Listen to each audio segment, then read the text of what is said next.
There are some moments that are so special. They only come around once in a blue moon. There are those rare moments, like the internet is mostly bullshit, if we're honest about it. But there are some, and I'm just reaching over to my volume to fix it. There are some rare moments when karma rears its ugly head. Or beautiful head in this case. Karma can be both ugly or beautiful, I suppose. And tonight I must have been doing something right. I have done something to deserve the goodwill of the gods shining down upon me. Because tonight, justice is being done, and it is glorious. It is glorious. And so this will not be one of those streams where let me just be brass tacks about it. I'm gloating. I'm so happy right now. I am there is no better present that could have been bestowed upon me. And I'm not going to be the bigger person. No. I am not taking the high road. No. I am going to be exactly the person that Deb Fillman has been to me for years.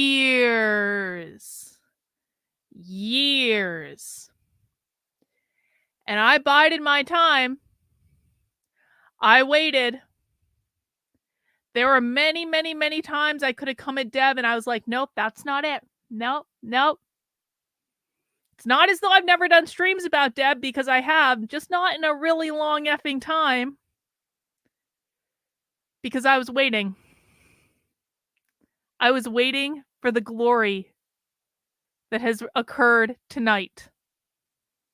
And the wait, I'm sure, is going to be worth it. Rottweiler, thank you for the super chat. Welcome to the land of retardia, travelers. Hope you better brought your wits with you, for sanity is in short supply here.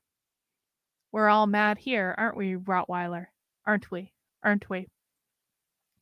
So if you clicked on the thumbnail today and you thought we're going to see Carlin acting like the most pure version of herself, then I need you to click away and go watch something else, because I'm not going to act like the most pure version of myself. I am not going to act like my higher self. I am not going to. We're debasing ourselves tonight, guys, and I think a good way, because one of the people who has been causing me an inordinate amount of bullshit for years is getting her just due tonight, and has been all day. Now, millions and millions and millions of people are looking at stepmom Deb Fillman, and they're realizing what an ugly racist bitch this woman is. And I don't say racist in the way that the left says racist. I mean actually legitimately racist. I always knew Deb had that in her, because I've known Deb a long time. Deb, and if you don't know who Deb is, have a seat. I'll explain. Deb Fillman is the host of, and by the way, guys, I'm taking my time with this one. I'm enjoying this. All right. I'm enjoying this. Don't rush me. I know it's night. I know some of you want to go to bed, but let me savor this experience, okay? Let me savor it. I've earned this. Stepmom Deb Fillman has a YouTube channel called The Reason We Learn. But I met Deb, I think maybe around the time she started that channel. I met Deb, what was it? Probably 3.5 years ago. right after I had just built my locals community to be, at that time, it was one of the larger communities on locals because that was before all of the big names got on locals. And I had built my locals community up to be like 14,000 people. And we were talking about the woke stuff. This is when I was writing my book and stuff like that. And we were really focusing on like corporate diversity training and that sort of thing. And we have a cool community. And during COVID, I was doing Zoom calls in my community. I still do Zoom calls to this day. And during COVID, like, it was actually really great because we had giant Zoom calls during COVID because everyone was at home, right? And people needed a place to talk that was, like, private, that was uncensored, to talk about different ideas and stuff like that for different vaccine-related things, whatever.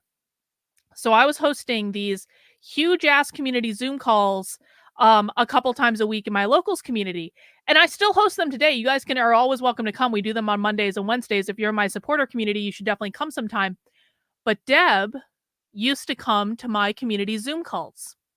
And I knew Deb was working on education stuff and I kind of liked what she was doing. And she did not have a platform when I met her. And I was in a place back then where I was like, we all need to support each other and we need to help people who are fighting back against the left. I was so naive back then. I was so naive back then about how this content game worked because I never wanted to do this. I fell into this. And so I was always in this place where like I felt really guilty about my platform growing so quickly. And so I was always back then, we're talking like 2020, 2021. I was like, I want to use my platform that grew like overnight by accident to help other people grow their platform. I was so fucking naive. Deb used to come to my locals calls, and we have people here that were on the calls back then that can attest to what I'm about to say. She would come in, she would ask to cut in line in front of everyone that was waiting to talk, and I would let her do it because Deb would always have some excuse. She would say, "I have this meeting I have to get to, Carlin, so can I just go first?" And I was like, "Okay, Deb," because Deb had important stuff she was working on, so I wanted to give her that flexibility. Deb would then talk for like 40 goddamn minutes about everything she was doing, promote everything that she was doing, and then leave and not let anyone else talk. Now, this kind of rubbed me the wrong way because, yeah, Reagan's saying she really did do this. Like, week after week after week, Deb would use my calls to promote her stuff. Steve, you remember this too. I would let her do it. I never pushed back on her. My community tried to help her. I think she started a locals community. My community were supporting her on there. Most of her supporters, I think, came from my community. And I never thought anything of it.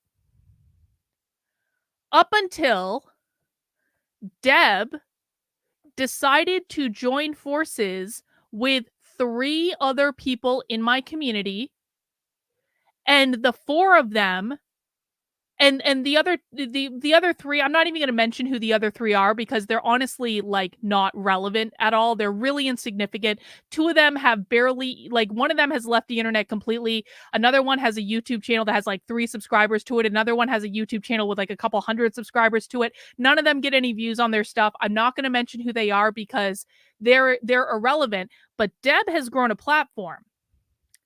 Deb has like 24,000 followers on Twitter. She has, well, I don't even know exactly how many subscribers she has on YouTube, but Deb, of the 4 of them, has actually grown like a baby platform, right? Deb teamed up with 3 other people in my community to steal things that I had been working on for a year at that point. And they tried to steal my ideas and steal my concepts and execute them with just the 4 of them to cut me out and to take credit for all of my work. And while they were doing this, they were emailing and private messaging a whole bunch of people in my community saying, Carlin is a horrible person. Carlin is a horrible narcissist. Carlin does this. Carlin did it. And they were shit talking me behind my back. Well, of course I found out about it because obviously I found out about it. And I did a series of videos in my locals that you can still find in my locals to this day called The Thieving interlopers, because that's what Deb is. And that's what the rest of them were too. They were people who came into my community, took advantage of every resource I gave them for like $5 a month, guys. We're not talking about like the moon and the stars here. They're paying $5 a month. And then they tried to steal when I said I think you guys like I think you guys have potential. I want to talk to you about some ideas. They tried to steal my shit, turn my community against me, and take my ideas and execute them as though they were theirs. Well, that never quite worked out for them because, and I told them at the time, I was like, you fucking retards, you can't execute this stuff like I can. And guess what? They never did. They never did. None of the ideas they stole, I executed on every single one of them first. I executed on every single one of them better. And then they tried to follow, at least two of them tried to follow along after me. One of them still copies my ideas to this day and executes them on far worse than I ever did, but they still tried to keep up with me and they could never ever do it. And this has always pissed Deb off.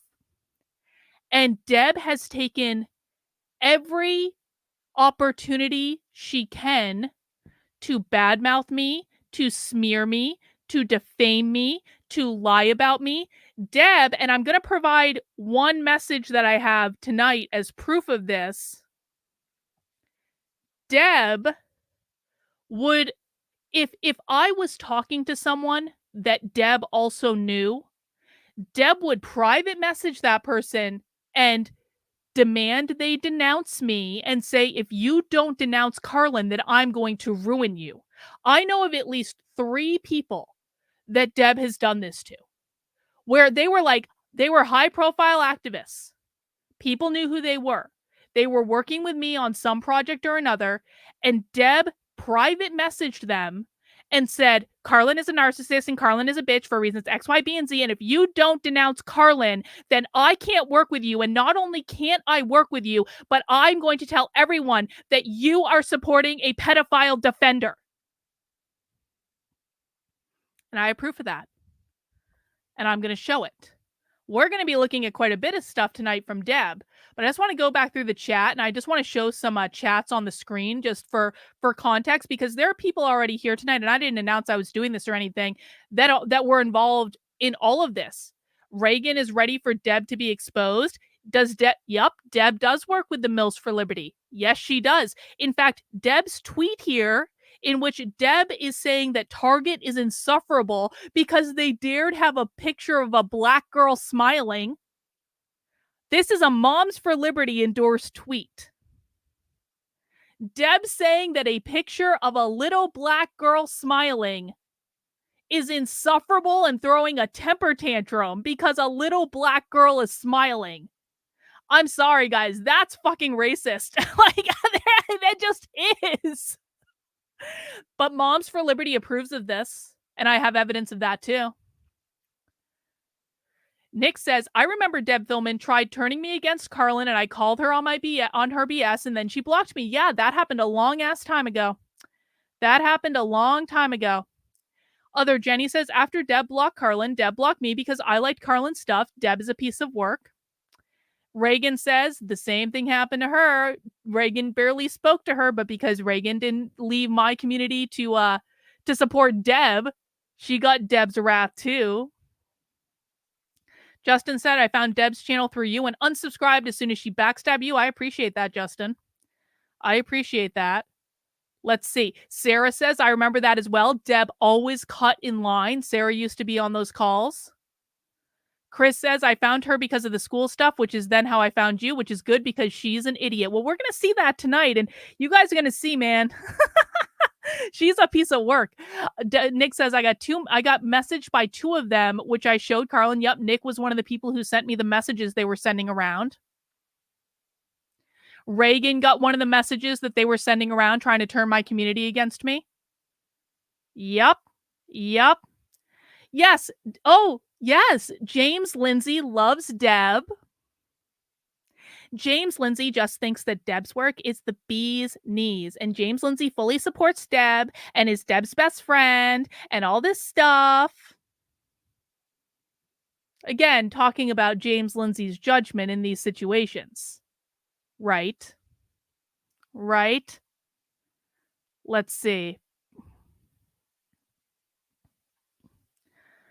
I followed her when she first started off, but then something seemed off about her and I had to unfollow her. She came off as coming from a place of hate and not actual concern. Well, Deb is coming from a place of wanting to make money, is where she's coming from.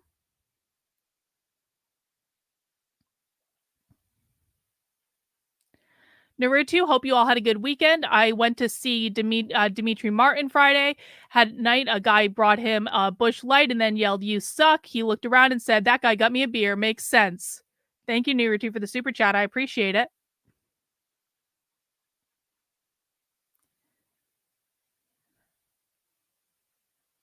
So, we're going to talk a lot about Deb tonight. But I want to start off with this tweet that is getting Deb in trouble. So, this tweet started going viral last night.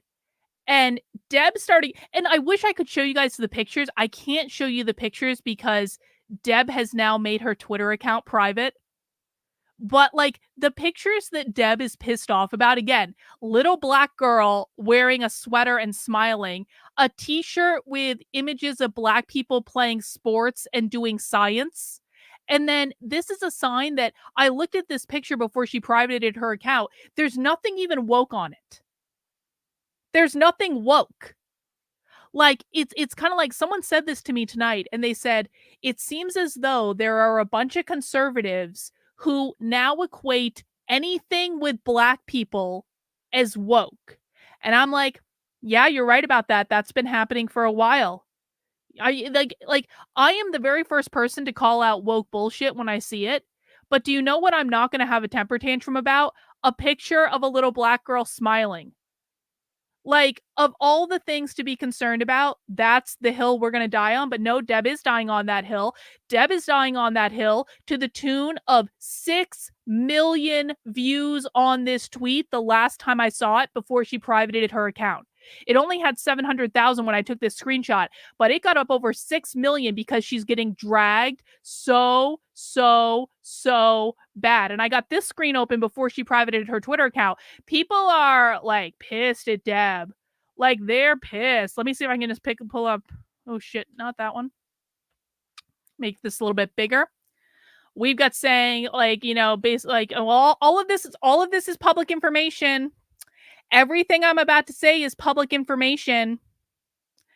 And there may have been a time in my life when I would be a little bit more protective over people's location information, but Deb has been part of a community of people that has not only doxed me and my address on multiple occasions, they've gone out of their way to dox my friends. Deb Fillman and her friends have doxed me. They posted pictures of my house on Twitter. They posted my address. They doxed my friends. They posted the real name of one of my friends who does not use their real name publicly. They doxed my college fucking boyfriend. All of this stuff. If anyone has ever seen anything that says Carlin dated a pedophile, which isn't the truth, that's not what happened. That all came from Deb Fillman and her friends. She has doxed multiple people in my life that were just, their only crime was being friends with me. And they got dragged on the internet. So do I feel at all bad that Deb Fillman is now having people on the internet saying that Target is in Huntsville, North Carolina, and your name is Deb Fillman, and your job title is in your bio? White people make it seem easy to hold them accountable for their racism sometimes. Am I going to feel bad, Deb? No. You want to know why? Because you doxed my friends first. Nick, she wanted attention. She got what she asked for. Well, yeah, she did. Yeah, she did. Yeah, she did. Deb is not a good person. Deb acts like Target is holding a gun to her head saying, accept this propaganda. It boggles my mind. Yes, it still to this day boggles my mind that a 50-something-year-old woman like Deb Fillman has nothing better to do with her life than collude with people who were doxing my college boyfriend from 20 fucking years ago. Yes, they had an entire Twitter account that was dedicated to attacking me every single day. An entire fucking Twitter account dedicated to their bullshit. For years. For years, I had to put up with this. So Deb is getting dragged on Twitter by thousands and thousands and thousands of people, and it is beautiful. Yes, that account is finally gone. Just, I mean, it's glorious. It's glorious. But least people think that it's only like leftists and black people, like black leftists, black like BLM activists that are attacking Deb. It is not. It is not. Jeff Charles is a libertarian. Jeff Charles doesn't like the identity politics stuff at all. And even Jeff Charles was like, Deb, that's not fucking cool, bro. Jeff retweeted her, and you can see it doesn't show up now because she blocked Jeff for this. Jeff retweeted what Deb said, and he said, that's the problem. You ignore or not even aware. Wait, no, that was not the first one. Hang on. That was not the original one that Jeff Charles said. Hang on. I got to go down the timeline. I pulled up the wrong one. Pulled up the wrong tweet. Sorry. Or was that? No. Here it is. This is what Jeff Charles tweeted in reference to Deb's tweet. Target has certainly done things that are problematic. This is not one of them. This is an example of what some of us mean when we talk about woke right. Black does not always mean woke. I think, one of the first people to talk about woke on the right. I wrote about woke on the right in my book, which I wrote in 2021. It didn't come out till 2022, but I wrote it in 2021. And I started telling people back in 2021, this bullshit is going to be a problem. No one's forcing you to be here. You're welcome to go. No one forced you to click on the thumbnail. You don't have to be here. So it ain't just the libs that are pissed off at Deb about this. The Daily Wire is woke right too. Yes. Let's see. And then once Jeff Charles came out against Deb and said, Deb, this is fucked up. This is one of the members of Deb's community, the people that just go after me at the time.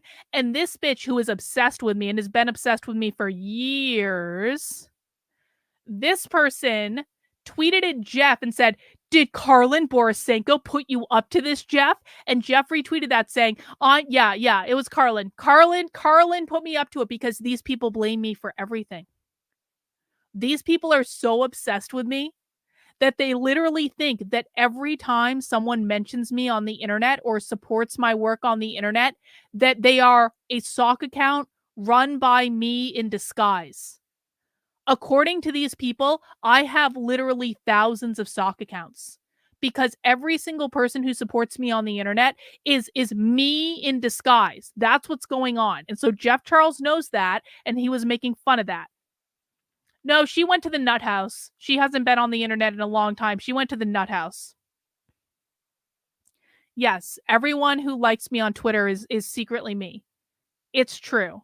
Bot is me. Sam is me. Exactly. So Deb didn't like that Jeff Charles spoke out against her, and she blocked him. Has been kissing Jeff Charles's ass for years because Jeff Charles writes for Newsweek. And so Deb wanted to be friends with Jeff Charles. But no. Jeff stepped off the reservation and now he's blocked by Deb. Also, Donnie the Don, who is awesome. You should follow both Jeff Charles and Donnie the Don because they're both great. They're both amazing libertarians. They are not conservatives, they're libertarians. Donnie the Don was like, Deb, what the fuck? And tweeted, I'm sure Kiss Me, I'm Irish is offensive to her too. Yup, Steve, you're me as well. It's true. It's true. Deb blocked her. And then to top it all off, Deb has now privated her Twitter account. And apparently she's deleted her LinkedIn profile too, because she's getting so much backlash for this bullshit that she can't take it. Deb, you assholes inflicted this shit on me for literally years. How's it feel, Deb? How does it feel? I had to put up with this bullshit because of you and your friends for years, Deb. So I don't feel bad about this at all. You're getting a taste of your own fucking medicine. You want to tweet that a little black girl smiling is like an abomination or insufferable? What the fuck is wrong with you? Would Deb have had the same problem if she'd walked in and seen a picture of a little white girl? I think we all know the answer to that. I think we all know the answer to that.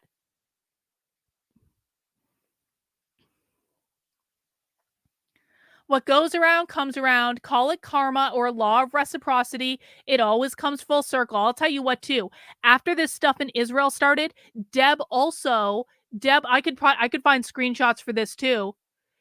Deb also tried to get my business canceled when all the stuff with Israel started because she didn't like that I wasn't towing the line and being unequivocally on Israel's side because I think Israel's committing a genocide against the Palestinians. And I don't care who hates me for saying that. I think that they are.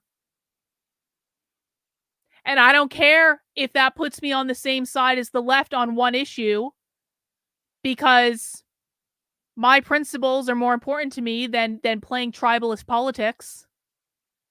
But Deb, after I wouldn't bend the knee and kiss the ring of Israel, Deb tried to get my business canceled. And I have screenshots of that too that I can show if I need to, that I'd like to show people. And I hope the person who sent me this, I blocked out his name because I don't actually want him, but I want people to see this. If we're talking about exposing Deb Fillman, I want people to fucking see the bullshit that I've had to deal with from this bitch for years, for fucking years. It's this screenshot right here. Let me make it a little bit bigger. You can see it's from the Owl of Athena. For some weird reason, Deb goes by the Owl of Athena on Twitter. I don't know why. It's stupid, but here we are.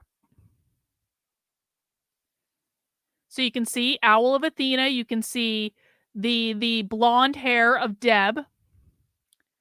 And she's DMing someone on Twitter, and she's saying, we are done. You do you. You made your choice. I vehemently disagree. What did this person do? This person asked me to be a part of a group message of people who are coordinating with each other to fight back against the left. That's what happened.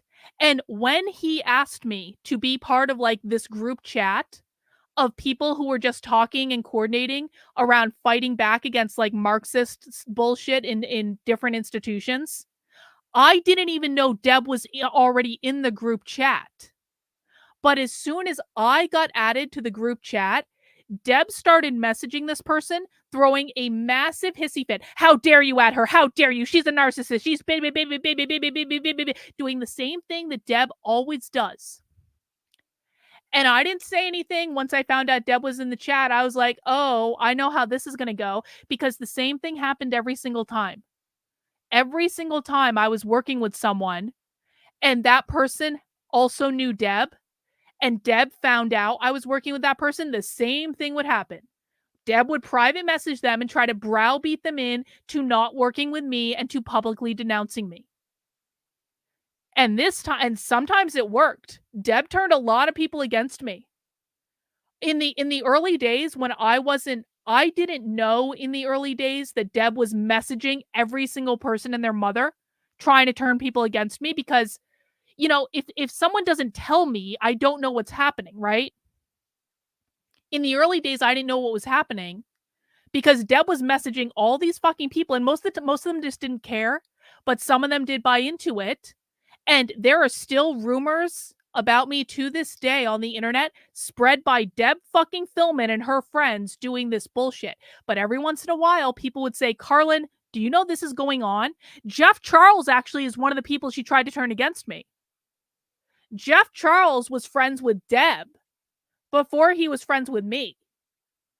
And Deb told him all this crazy shit. And I saw her do it publicly. And I messaged Jeff Charles and I said, I'm really not crazy, you know? And he said, oh, yeah. And I'm sorry, I don't think I am. Do you have questions? And I let Jeff ask me questions and he did. And I answered them. And that was that. And Jeff Charles and I have been cool ever since. Ever since. I'm really glad that Jeff Charles overlooked Deb's bullshit because I love Jeff Charles. I think Jeff Charles is awesome. So every once in a while, though, people will actually send me the screenshots of what she's doing. And in this case, that first message was sent after Deb tried to browbeat someone because they added me to a group chat about coordinating strategies against the left, and Deb didn't get her way. He was like, no, Deb, I'm not removing Carlin from the group chat. And then Deb left the group chat, threw a massive fucking hissy fit on Twitter, and messaged him saying, we are done. You do you. You made your choice. I vehemently disagree. And she blocked him. Until he came to a stream of mine that I did. The stream wasn't about Deb, but Deb had come up in the course of conversation. And so I said like 3 things about her. I don't even remember exactly what it was, but it was like one of those quick kind of like asides where someone brought Deb up and I was like, oh yeah, X, Y, B, and Z, whatever.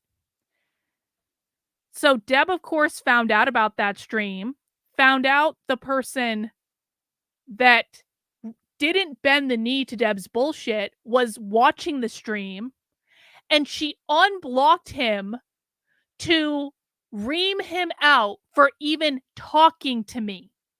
And she said this, unblocked long enough to let you know you're exactly who I thought you were. Got your message. I'll make sure to make sure everyone knows. Excuse me, hang on. Unblocked long enough to let you know you're exactly who I thought you were. Got your message. I'll be sure to make sure everyone who cares about kids know you chose a psychotic pedo apologist who just openly called for me to be raped. Deb is actually messaging people saying that I called for her to be raped, which I have never done. What I did say is that Deb has a giant stick up her ass and perhaps would benefit from finding a man to tie her to a bed and take her out of control consensually. I basically said that Deb should find a dom in the bedroom. That's what I said. I said it would do her a world of good. And Deb took that and twisted and said, Carlin's calling for me to be raped, which is not the truth. And she messaged it to everyone. And now she's telling people, if you don't denounce Carlin, then I'm going to tell everyone that you support pedophiles. I'm going to tell everyone who cares about kids. And I'm going to destroy your work if you don't do what I say. She does this shit all the time. This is just one example. There are other people in the chat that have had similar messages from Deb. So, I don't feel bad at all. Here's the other thing. Tiffany Justice is the head of Moms for Liberty. Moms for Liberty is supporting Deb in this as well. And I think that's a little bit funny because I remember when I originally denounced Moms for Liberty. Because when Moms for Liberty first launched, I joined the local chapter of Moms for Liberty. Because I thought it was good when it first launched. We're talking like way, way back at the beginning, right? I paid them the $20 in dues. I joined the chapter, whatever. I went and talked to them about critical race theory, stuff like that. Well, when did this start happening? like a couple years ago, when Moms for Liberty realized that their grift on COVID in schools was over, because that was what Moms for Liberty originally was. Moms for Liberty was originally about COVID guidelines in schools. Hang on, I need some water. 1 second. Apologies. So, Moms for Liberty didn't start as an organization dedicated to banning books. Moms for Liberty originally was about COVID restrictions in schools. All right. And then when that grift was up, Moms for Liberty switched gears to be all about book banning. And the very first book that Moms for Liberty tried to ban was Ruby Bridges. And we know that because as soon as Moms for Liberty went on fucking CNN and announced that they were trying to ban Ruby Bridges because it would make little white children feel uncomfortable, Ruby Bridges is not a woke book. Ruby Bridges is about the integration of the schools. It's about a little black girl going to an all-white school right after the schools have been integrated. That's what it's about. That's not a woke book. It's just not. And that was one of the first things Moms for Liberty tried to ban. And people always like to, people who promote the books bans always like to say, oh, it's just about sex, Carlin. It's just about sex. It's just about sex. It was never just about sex. Never. It didn't start with a book about sex. It started with a book about a little black girl who went to an all-white school. And so was I surprised at all to see Tiffany Justice of Moms for Liberty standing up for Deb, throwing a temper tantrum about a little black girl smiling in a fucking Target? I'm just saying. So another funny thing happened to me today, and I didn't even know this, but I was planning on doing this stream about Deb. I was like, if I'm going to do a stream dragging Deb and enjoying every second of it, why don't I watch something that Deb has done on her YouTube channel? So I was like, we're going to do a Deb reaction video. And I didn't have any idea what I was going to watch. And I went to her YouTube channel to try to find something to watch. And I really do like how YouTube is now doing this thing where they have videos recommended for you at the top of every YouTube channel. I find it to be really helpful, and it's actually like bringing some of my content up to the top that people haven't seen before, which is really great. So I logged on to Deb's YouTube channel, and the recommended video that I watch is called Transgender Marxism and the War on the American Family. And I was like, when did Deb start talking about transgender Marxism? Deb doesn't talk about socialism. Deb doesn't watch socialism. Deb doesn't understand socialism. Deb thinks she understands socialism, but she really doesn't. When the ever-loving F did Deb do a video about transgender Marxism and the rise of the American family? So I clicked on the video, and we're going to let it load, and it's going to take a second because it's slow. And it was streamed 1 year ago. 1 year ago. And I rolled my mouse over the 1 year ago, and it said Deb streamed this video on September 4th, 2022. And I'm going, you have got to be fucking kidding me. So, remember back at the start of this stream when I told you that this feud between Deb Fillman and I started after she used my community for years to build her own platform, and then she teamed up with 3 other people in my community to try to steal my work, to use it to execute it without me, because they thought they'd be so much better at it. And then I called them out because I found out about it, and they tried to turn my entire community against me. And that was how all this started, was Deb literally tried to steal my work. Let's just look at this date again. September 4th, 2022. I saw that date and I said to myself, Carlin, when did you first start streaming about transgender Marxism and socialism? Because the thing is, I started scrolling through the video to figure out what it was, and Deb was talking about our favorite abolish the family activist, Sophie Lewis. This is Sophie's class on family abolition. And I know what it is because we track everything Sophie does. And so then I started scrolling through the video a little bit more. And I find this.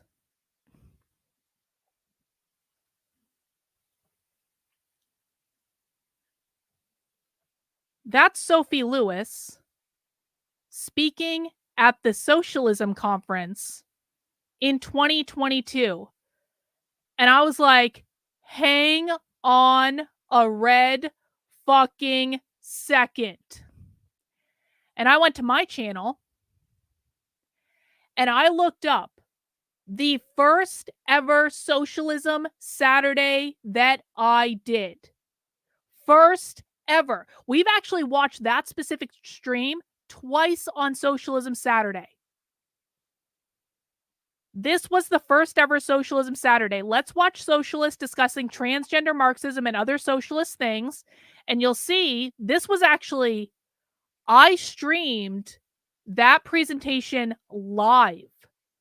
That was live. This was the first time I ever watched socialism with my audience. Let's take a look at the date, shall we? Streamed 1 year ago. September 3rd, 2022. I streamed this on September 3rd, 2022. Deb streamed this on September 4th, 2022. Does that seem like a coincidence to anyone else? Does it seem that a woman who quite literally built her entire platform off of stealing my fucking supporters, using my community to build it, trying to turn my community against me to go and support her, tried to steal my fucking work and execute it herself, ran all of these fucking smear campaigns on me with a group of fucking woke retards that she's still friends with to this day. Does anyone think this is any goddamn coincidence that I streamed this on September 3rd, 2022, and Deb, who never talks about this topic, this is not in Deb's wheelhouse. This is not what Deb does. Streams exactly the same presentation as me within 24 hours of me streaming it. Now, people are allowed to stream whatever they want on the internet. They're allowed to do that. Deb is allowed to stream exactly the same content I do within 24 hours of me doing it, after having a track record of trying to steal my work and pawn it off as her own. She's allowed to stream content that I stream, guys.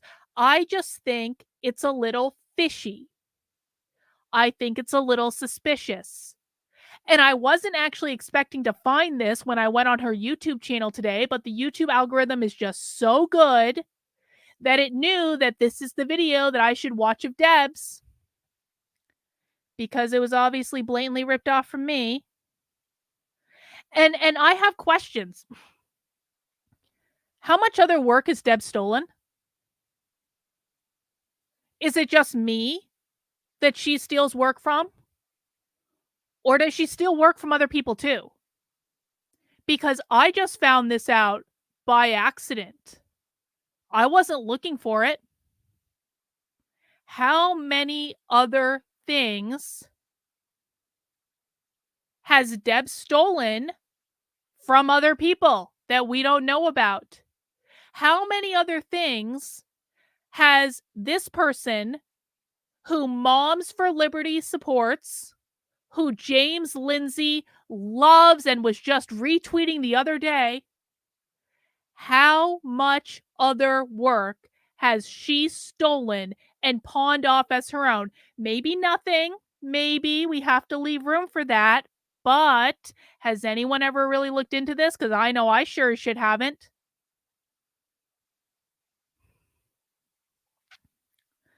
So, I thought we'd watch Deb's transgender Marxism stream. Now, granted, this is back in 2022, so we have to make allowances. But does anyone want to see how much Deb knows about transgender Marxism and abolish the family compared to how much I know about it and how much you guys know about it? Because I would bet that my audience actually knows more about both these topics than stepmom Deb Fillman. And by the way, I call Deb Fillman stepmom because stepmom is a nickname that my community gave her.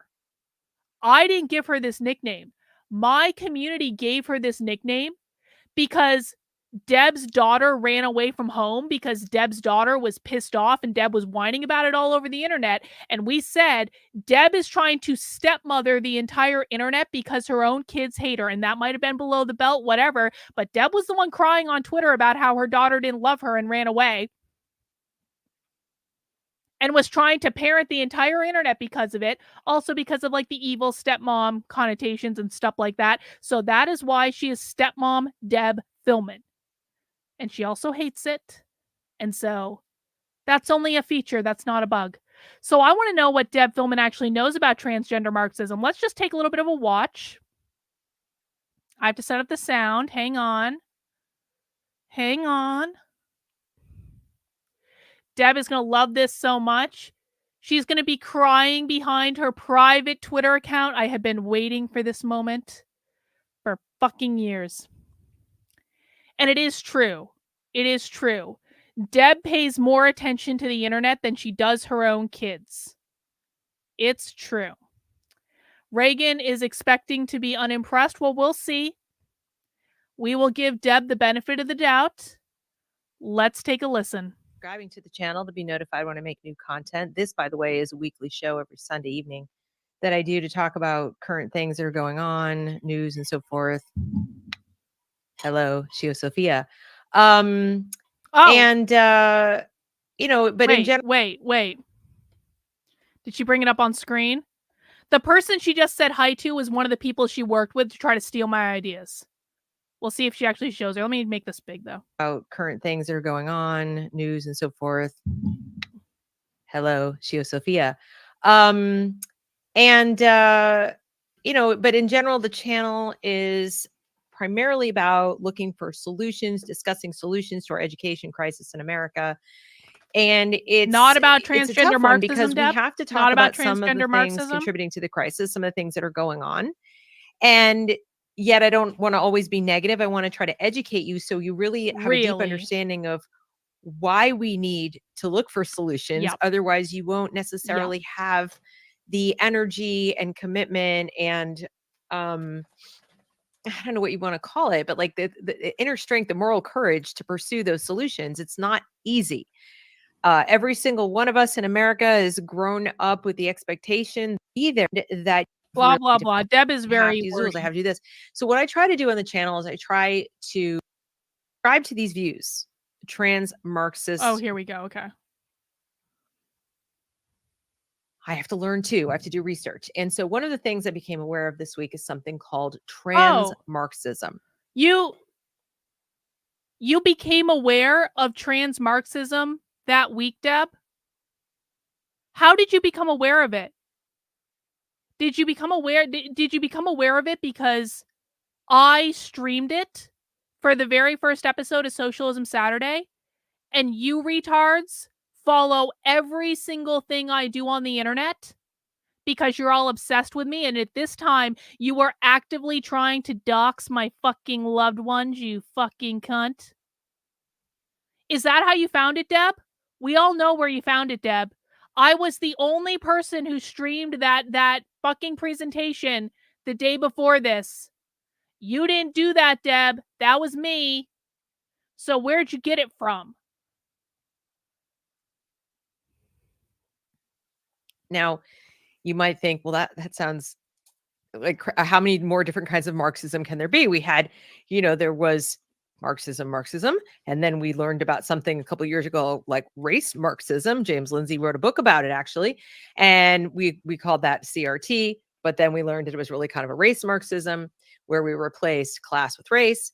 Then we started learning about gender ideology and gender theory, and started learning about how that fit into the whole picture. And then Deb doesn't know that transgender Marxism is a subset of queer Marxism, which is where gender ideology comes from. Okay. And, it just keeps growing. It keeps growing.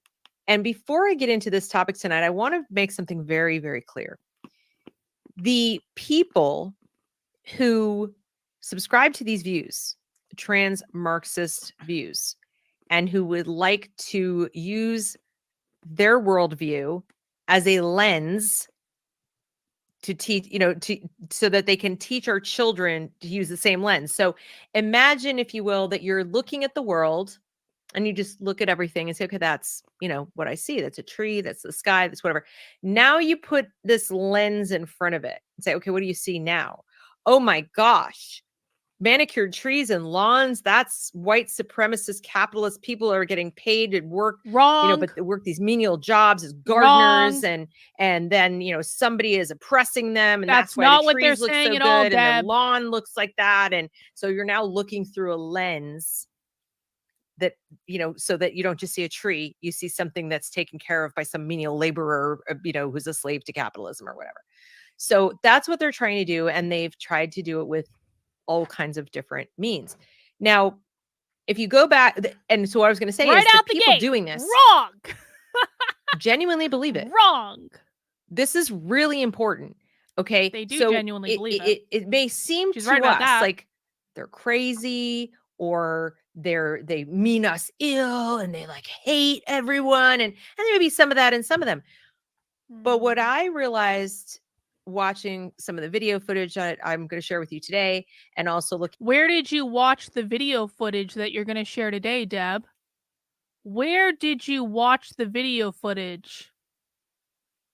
Looking at some other things that I've read is that the people who subscribe to these beliefs sincerely believe them as sincerely as anybody who attends a certain kind of church or who is part of any kind of an ideological club. True. Whatever. They absolutely believe it.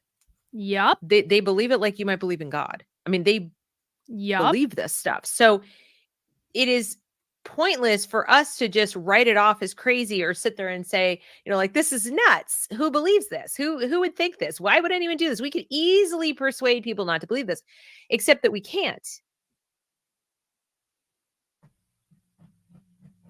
Who has been telling you guys every single week for years, at least once a week, if not multiple times a week, that we shouldn't be focusing on debunking these people because they don't care what your definition is. They care what their definition is.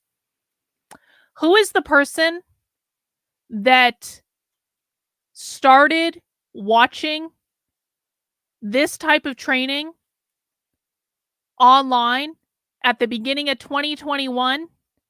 And Deb was in the audience when I used to do this.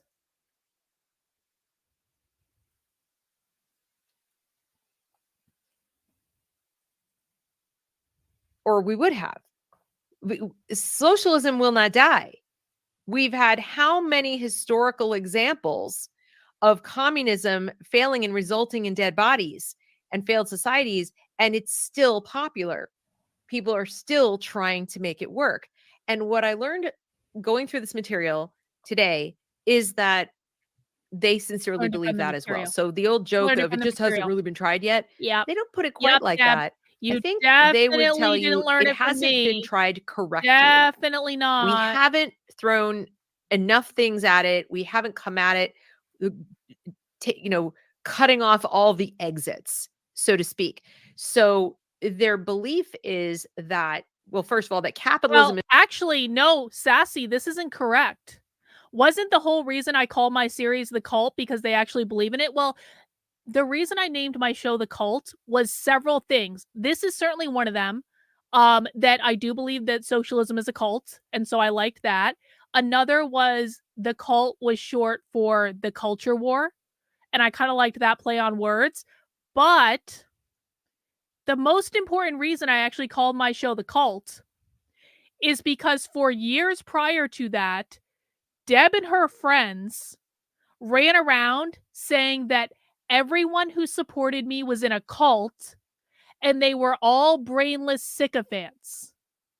So Deb and her friends were literally calling my supporters a cult for years. For years. And then finally, I was like, fuck it. You want to run around the internet private messaging people, telling them that I'm creating a cult? Deb and her friends literally contacted locals.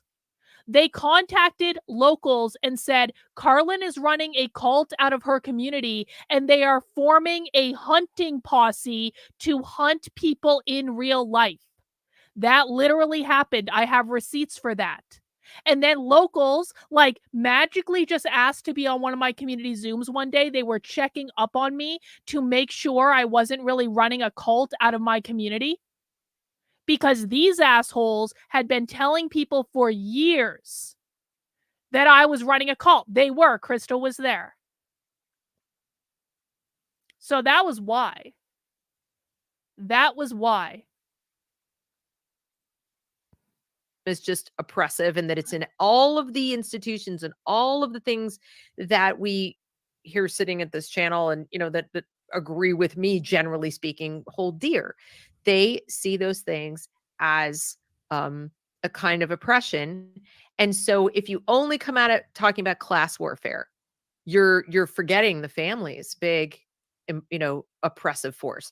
If you only come at it from the race perspective, you're also forgetting that, the family and sex and did any of them get banned from locals for telling locals that I was literally running a cult in my community? No, locals didn't give a fuck.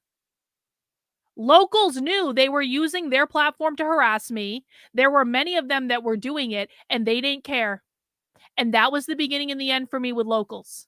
And I still have a locals community. I still have a lot of supporters on locals. So that's why I haven't completely left locals, because there are supporters on there that have been with me for years. I'm not going to abandon them. They like the platform. They like supporting me in that way. That's fine. But I started moving to Substack once I realized that locals wasn't going to handle this situation. Like, it's not like they wouldn't do anything about it. And I was like, you have multiple people on your platform that are actively using your platform to harass me openly, and you're not going to do anything about it?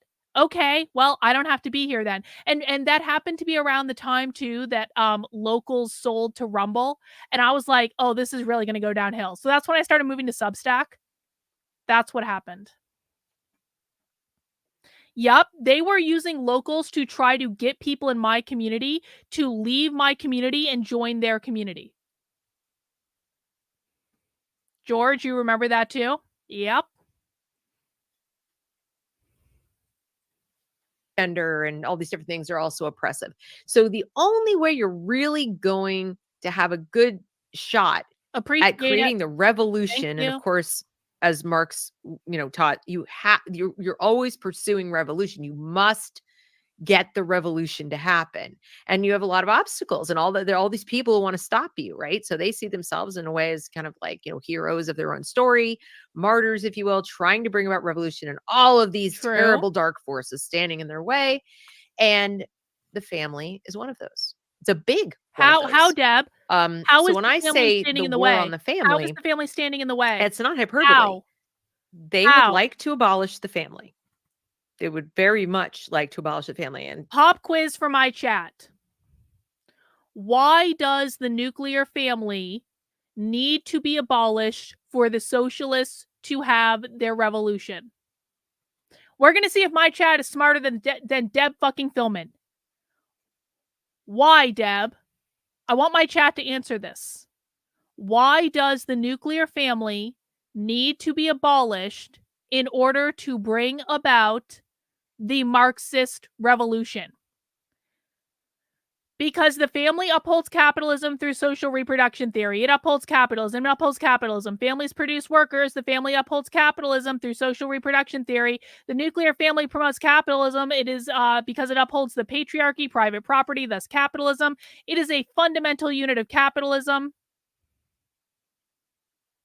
The nuclear family upholds capitalism because it reproduces capitalism through the form of the oppressed women having children and raising children for free, doing the labor for free to raise the future generation of proletarian workers that are going to uphold capitalism. So they can abolish, well, yeah, but that's specifically abolishing the family pretty much breaks the social reproduction theory. They uphold capitalism, etc. Okay. So my chat understands why Marxists want to abolish the nuclear family. Let's see what Deb says. Just to show you how that's not just really me making things up, I'm going to show you some materials. So, first things, this is from the Brooklyn Institute for Social Research. How'd you find Now, Sophie, I specifically pulled this up How did you find Sophie? One of the speakers that we're going to hear from in the video that I'm going to show you, it teaches here. You found Sophie through her presentation at the socialism conference that I streamed literally 24 hours before you streamed this. That's how you found Sophie, Deb? Do I have that right? You had never heard of Sophie before I streamed her presentation at the socialism conference? Isn't that interesting? Okay. And this is a description. This is instructor Sophie Lewis. So this is actually a description of a course that one can take for $315. Oh, yeah. Yeah. One of Deb's friends paid me money to get into my community call so that they could leak the Zoom information on Twitter, which resulted in some rando joining my community call and showing porn. Because they leaked my Zoom info on Twitter and they said, there's transphobes meeting here. I swear to God. Naruti said Deb and her friends are so unhinged that they hijacked your Zoom calls and started playing porn, hence the recent security update. Exactly. Exactly. That really happened.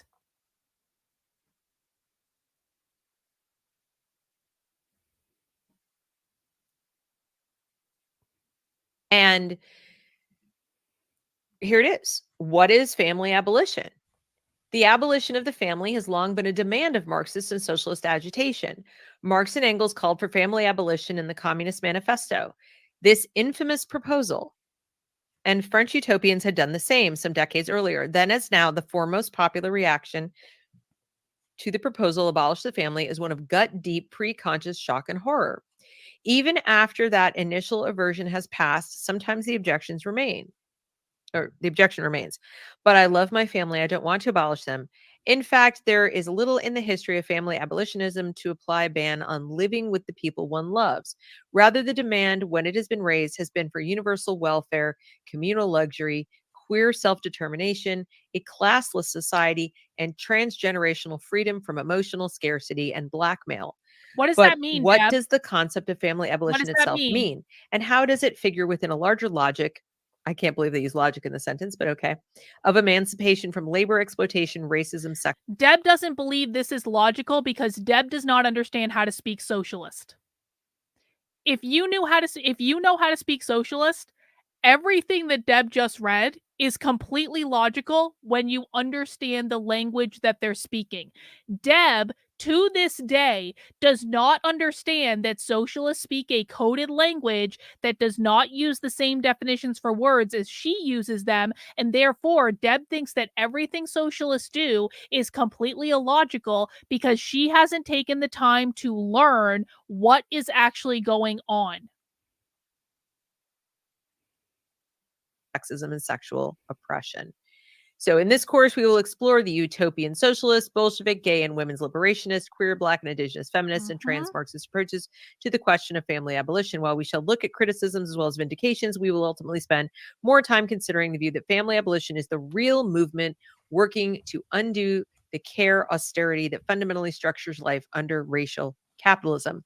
Centrally, we will ponder questions such as abolish which family? What does abolish mean? Does COVID-19 give us a unique opportunity to understand the need for family abolition? Can you imagine that? Together we'll read for blah blah blah. They're reading That Charles doesn't mean what you Fournier, think it does, Alexander Deb. Kollontai. These are all these Marxist people. Okay. So many things in there that they kind of take for granted. First of all, that there will be luxury Yep. when you abolish the family or when you abolish these kinds of That's systems. not what they said, that Deb. utopian That's socialist not what they society is said at all. possible. Wrong. That the family is Wrong. standing in its way. And of course, underpinning all of it is that the family structure, as we understand it, of Yep. two Because she doesn't parents understand it. rearing children together, ideally in a, sort of in a contractual relationship we call marriage, etc. I really want to encourage my chat to point out how many times Deb gets something wrong. Because you guys know this stuff as well as I do. So I really want the chat be very active. Point out every single time Deb misses something, like she missed the reference to social reproduction theory because she doesn't know what it is. I really just want us, let's use this as a learning opportunity. Deb is a conservative that thinks she understands socialism. This is the type of person that we want listening to our content, that thinks they know what they're talking about, but they really don't. And I just want to take this opportunity while we're dragging her anyway to do a lesson for people who might be watching about all the things that they think they know that they don't really know. Can everyone get on board with that? Has she referenced the gender binary? Well, no, she hasn't, because Deb does not understand that gender ideology is intricately linked with family abolition. This is like a perpetual pop quiz. That this is oppressive. It's inherently oppressive. You've got the ideas Why? of the patriarchy, if the father is the head of the household, even if the No, mother wrong. and the father share things equally, Wrong. the idea is that they oppress the children. Wrong. That there is a No. hierarchy of No. parent to child, and this is all very oppressive, and everybody should be equal, and everybody should have access to, emotions, and quite literally, people should be able to express themselves sexually with everyone. Deb, the gender binary was created by capitalism to put men in the working world where they got to control all the money, and women in the house doing the unpaid labor of raising the family. The kids, because parental rights are a thing, parental rights are considered to make the kids private property, which basically makes them slaves to the nuclear family. Because they are private property, that is what they want to abolish when they're abolishing capitalism, because they think that abolishing parental rights will liberate the children from being the private property of their family. Has nothing to do with the man being the head of the household, Deb. Nothing at all. She is missing the point about mothers doing the unpaid labor of raising the future workers. The mothers are doing the unpaid labor to raise the future proletarian workers. They are literally paying to perpetuate capitalism. That is what the problem is. Within this unit, including the children. And if that sounds completely gross to you, well, I'm going to show you some stuff that shows that I'm not making that up either. They really mean you are making that to up. have the breakdown of You that barrier literally as well. are making that up. So what I can't get away from in my mind is the fact that all of this ignores what we've learned in the last, I'd say 50 years or so, about brain science, about hormones, about the human animal evolutionary biology, things that people like Freud didn't know about, people like Karl Marx didn't know about. Remember, they're great thinkers and writers and theorists, didn't know about the pituitary gland. Like, they didn't know about what causes puberty, what causes the human animal to mature sexually, why little kids might look at their sex organs or play with them, whatever. They assumed everything was sexual. Like Freud thought that, you begin being a sexual being in infancy simply because. Remember, guys, James Lindsay thinks Deb Fillman is awesome and that everyone should be learning from Deb Fillman, and he supports Deb Fillman's work unequivocally. James Lindsay is like Deb's biggest fan right now. They're BFFs.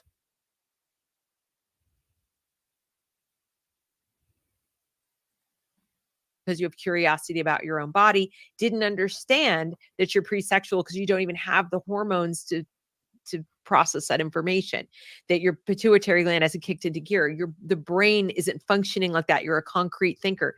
They didn't know these things. And what's amazing to me is that these people today are writing everything they're writing, doing everything they're doing, teaching what they're teaching, as if that learning never happened. As if we've gone back to the primitive, because they don't care. Where children are miniaturized adults. It doesn't matter for the argument. Who ought to have all the same rights and privileges as adults. God, they're just smaller, and that is why you get things like, no, you don't have to tell the parents, and parents could be the enemy, and all of these things, because they're just flat out rejecting it. Apparently, because I never see it mentioned. There is no concept in this family abolitionist idea of a child as we would understand it. In other words, as a new and developing human who is not quite fully cooked yet. That's not true, Deb. That's not true. Well, there is within the ideology this idea that children are but little adults. What that actually means is that they believe children have their own mind, they believe they have their own opinion, and they believe, and Sophie herself has literally said this, Sophie believes that children need multiple sets of parents within the community. That's what they believe, Deb. Sophie would back me up. I heard Sophie say that she thinks children should have at least 3 different sets of parents to learn from. They want to queer the family as well with, well, it's not just polyamorous relationships, but they do want to queer the family. This is the argument they're making, Deb, is about collectivizing childcare. That's what it is. You know what I'm saying? Like, until they're in their early 20s, they're evolving and growing in their own right as just a biological being, separate and apart from these social relationships. To these people, everything is a relationship. Everything is a social relationship, and therefore everything is a social construct. And they are pushing back against all of these social constructs as if they're all malleable. They can all be changed, thrown out, etc. And there's nothing biologically or intrinsically or naturally that human beings gravitate towards, which to me also rejects what we know about human beings as animals. You don't see little queer societies of chimps. We don't see, we're closest to chimpanzees, right? In the ape, primate world, They live in social groups, but they also have little families. They have mates, they have children. The mother cares for the children. The male goes out and defends his territory. He may have a little harem. He may have, actually gorillas have harems, but they have, so what I'm saying is even chimps. So you're saying that gorillas are polyamorous, Deb? Did I just hear that correctly? You're saying that gorillas are polyamorous. Okay. Socialists don't give a flying fuck about your biology, Deb. They literally want a queer biology. There are classes about it. Have a concept of a family that seems fairly patriarchal in terms of who does the defending and that sort of thing, and who does the rearing. And we're closest to chimps. They reject all that. It's all up for discussion, and it all needs to be thrown out in order to achieve this revolution. And the revolution, of course, is where we're all going to be liberated, Deb? to live freely, and apparently to have everything. There'll be no scarcity of anything when we all just, I don't know, do nothing, apparently, because we shouldn't have to work. We shouldn't have to get paid. Everything will just be provided. It's very confusing to me because I live in reality. And I've yet to see anybody argue, like explain how this works. And even if you go back and read Karl Marx or Engels for that matter, they don't explain how it works. They explain the ideal. They explain what they would like. They literally do how things ought to be. They explain how the facets of the things that are as being oppressive. And what's interesting, and I think why it's appealing, is that you can find kernels of truth in it. Of course, everyone can think of the family that is oppressive. Everybody can think of the parents who are domineering. Everybody can think of these situations that have and are that way. Does that mean the institution known as the family is intrinsically oppressive? No, it does not. But they conflate the two. So they conflate That's not why they want to abolish the family, Deb. Wrong. Permanent. What the structure is. The social relationship called family is by definition oppressive because oppressive families exist. Wrong. That's not true. But they want you to take for argument. granted that it is, and they never explain to you how it's going to work otherwise. They want you to believe that in these little chosen families, they literally do explain how it would work otherwise. There are entire therapy programs set up around helping people have polyamorous relationships to queer the family, Deb. They literally do explain this. Not only do they explain it, they write books about it. They have classes on it. They have seminars on it. There are entire professionals who specialize in this crap. I've documented them on my Deb, literally, if you just read my Substack, you would know exactly who the people are and what they're doing to promote this. But you won't, because you just want to shit talk me on the internet and try to steal my shit and try to do it better than me, which you're not capable of doing because you don't understand what you're talking about. You still haven't hit on why they want to abolish the family, Deb. Why haven't you mentioned social reproduction theory, Deb? Because social reproduction theory is literally in the description you're reading right fucking now. If you know everything about this, Deb, and you're just not trying to copy me and trying to be fucking me, then why haven't you mentioned social reproduction theory yet when it's literally right in front of you? We'll wait. Maybe she just hasn't gotten there yet. Let's see. Families where everyone's equal and there's no emotional scarcity and all this, and everyone is a perfect person. Everyone's Jesus. Nope. Everyone, that's not what they think. No one has any kind of sense of greed. Wrong. No one is jealous. No one is, these are very human emotions. They act like they're all going to go away. They're all going to go away. And I think that's unlikely, but you have to reject what you know about science in order to buy into this stuff. And they do all the time. So that's that there is such a thing. So I'm not making up this concept of family abolition. She had nothing. It's real. She had nothing of substance to say. It was just You the discovered. Other day. You discovered. What did you discover? Looking Deb? at, I follow somebody who goes by Hard Hat Beast on Twitter. And this person is doing a lot of research on their own into the history of some of this stuff and, the queer theory and the trans Marxism, whatever, and has put something together, which I found to be absolutely fascinating, about a guy named Wilhelm Reich. With what we're talking about, I promise. I'd never heard of him. Maybe you've never heard of him. This has nothing to do with what we're talking about. But you ought to know about him because it's going to help you understand that what's going on in your child's school and the pushing of the transgenderism and queer theory is very, very intentional. If it feels to you like they're trying to train art, we'll teach. I want to see where this these goes. Liberation. Actually reject the idea of medical transition. Oh, we're not watching this. This can take way too long. That he didn't see any benefit time back when they didn't know these things. Okay, whatever. I'm not interested in delving into this. Hang on. Because, you know, I want to get to where Deb watches the socialism conference that she clearly didn't get from me. Obviously didn't get from me streaming it 24 hours I have yet to understand prior. how that the existence of that in and of itself is repressive. What would the alternative be? People being that ages capitalism, not life, and that such a liberation could only come about through a morality that was not imposed by repressive economic structures such as capitalism.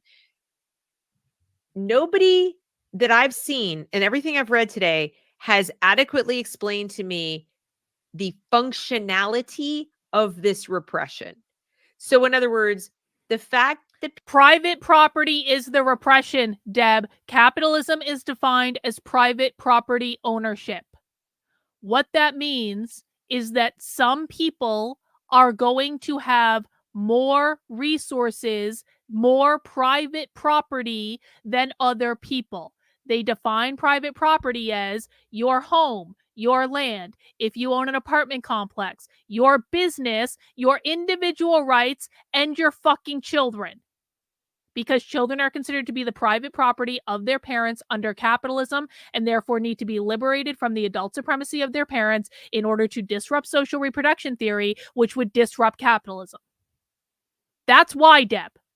That's why capitalism is the oppressive force, because it means some people have more than other people. The whole point of equity is that everyone has the same access to resources. That's the entire fucking point. If no one owns their home, then everyone has the same access to resources. If no one owns land, then everyone has the same access to resources. If everyone is just given their housing, their food, their education, their healthcare, their energy for free from the state, then everyone has same access to resources. That's what equity is. Literally. That's why capitalism is oppressive. Deb. This is basic, Deb. This is 101 level shit, Deb. All the time that you're running around Twitter saying Carlin doesn't know what she's talking about, and she's a massive narcissist, and you don't even know why socialists consider capitalism to be oppressive. You don't know what the definition of capitalism is. You don't know what they mean by it. You don't know why the nuclear family needs to be abolished. You don't know what social reproduction theory is. You don't know any of this shit. But you're running around. Carlin doesn't know what she's talking about, and there are far better people to learn from. And she is a psychopath and a narcissist and a pedo apologist and baby.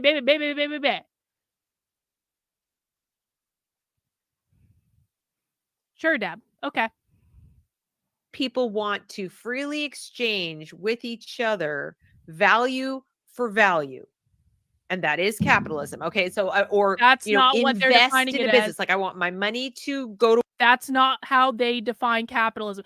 Deb thinks that people just exchanging value for value, that's what capitalism is. Okay, yeah, in the normal world, that might be what capitalism is. That's not how socialists define capitalism. It is about private property ownership, Deb. To work for me so I don't go to work, or while I go to work, or whatever. And then when that grows and I can put more people to work, and so on and so forth, this idea of capital investment and people working for their wages and all that kind of stuff. I have yet to understand how that the existence of that in and of itself is repressive. What would the alternative be? And there we have where the rubber meets the road. Deb doesn't understand why socialists consider capitalism to be repressive or oppressive, Because Deb does not understand and has not taken the time to listen to what socialists actually say about capitalism. They speak in a coded language, Deb. They do not use the same definition as you, Deb. That's what a coded language is, Deb. My audience knows this better than you do, Deb. Maybe stop trying to copy my shit, Deb. Maybe stop trying to steal things that I'm streaming, stream them 24 hours later, and pretend you came up with the fucking idea, Deb, because you're obviously not as good at this as I am, and you never fucking will be because you don't listen. People being forced to produce en masse, nobody producing and everyone going hungry and having nothing to live in because nobody's building anything. Nobody's developing anything. Nobody goes to work. They sit around in these, bucolic family groups and have sex with each other all day. Like, what is the replacement for this allegedly repressive situation? How many stories do we have to hear of the communist coffee shop, the communist restaurant that goes out of business shortly after it opens because the employees want their piece of the pie? There are literally communist bookstores and communist coffee shops that are in business and have been in business for a while in pretty much every major city in this country. If you think that communist bookstores and communist coffee shops always go out of business within a couple of weeks, you haven't looked into how many, they call them radical bookstores, but they exist in every major city in this country. Employers like, I want a raise and I want more time off and I don't like my working conditions and I want this and I want that. And they haven't yet figured out how to avoid the, I don't know what you might call oppression of their employees who have an entitlement sense to not work. So is it oppression or is it practicality? The only way things work is if people work, people produce. The original Pilgrims had a settlement that was based on socialism. It failed. They almost starved to death. When it was don't work, don't eat, suddenly they thrived. We have countless stories from history that illustrate that human beings will be human. Deb doesn't know that they're going to use food against people to get them to work their assigned job under socialism. Deb literally thinks that don't work, don't eat is like just a feature of capitalism. No, Deb, don't work, don't eat is also a feature of socialism. Doings or human not doings based on incentives. You take away the incentives, what they call oppression, and only the most virtuous will do anything. And pretty soon they'll stop being virtuous when they see that everybody who isn't virtuous is getting a free lunch. And now you have nobody who's virtuous. Because virtue doesn't continue to exist. It's not like I'm just going to continue to be, I'm going to be somebody else's lapdog. Deb is not saying anything of value. She's just reading, so I want to move forward. Oh, look, she's got hang on, she's got social reproduction theory on her screen again. I mutilated my hang on from orthodox Marxists. Hang on. Incentives. I want to see if Deb talks about social reproduction theory. Because I'm just going to adorn. Come on. Look, we need others. Go to the next thing, Deb. Feminists have regarded patriarchy and capitalism as almost two entirely separate systems of oppression running parallel to each other and occasionally overlapping. This is referred to as dual systems theory. The criticism from orthodox Marxists is that you cannot disentangle class and gender, and neither should there be two entirely separate struggles going on. That's identity politics, not Marxism. So you do have friction right now. Right now, even in America, we have identity politics, Marxism. And no. And the wrong, trans Marxists. Wrong. Are you fucking shitting me? Deb thinks that the people pushing identity politics are different than the people pushing trans Marxism. No, Deb, wrong. Incorrect. They are exactly the same fucking people, Deb. Seriously. Are on the ascendance. The identity politicians are having they're sort of having their day in the sun. But people are starting to notice on the Marxist side that this transitioning shit's very expensive. People are making billions and billions. Capitalists are making billions of dollars transitioning children, operating on children. They're not really concerned about the mutilation component. You know, that's not really what animates them. What animates them is someone's getting paid for our. Deb thinks that they're upset that people are making money doing gender transition surgery. Deb, are you fucking? They want kids to be transitioned, Deb. How do you think they're going to eliminate the gender binary if they're not transitioning kids and fucking sterilizing kids? They want that, Deb. They're not upset that doctors are making money transitioning kids. Our transition. Why should we pay to transition? And so it is true that they want universal health care to pay for all gender affirmation surgery, but they want universal health care for anything. But in the meantime, the very last people in the world that they're upset at are the doctors who are performing the surgeries. They do want universal health care. They want all gender transition to be free, but that has nothing to do with them like this crazy idea that they're upset at the doctors. They're not. They go into it here.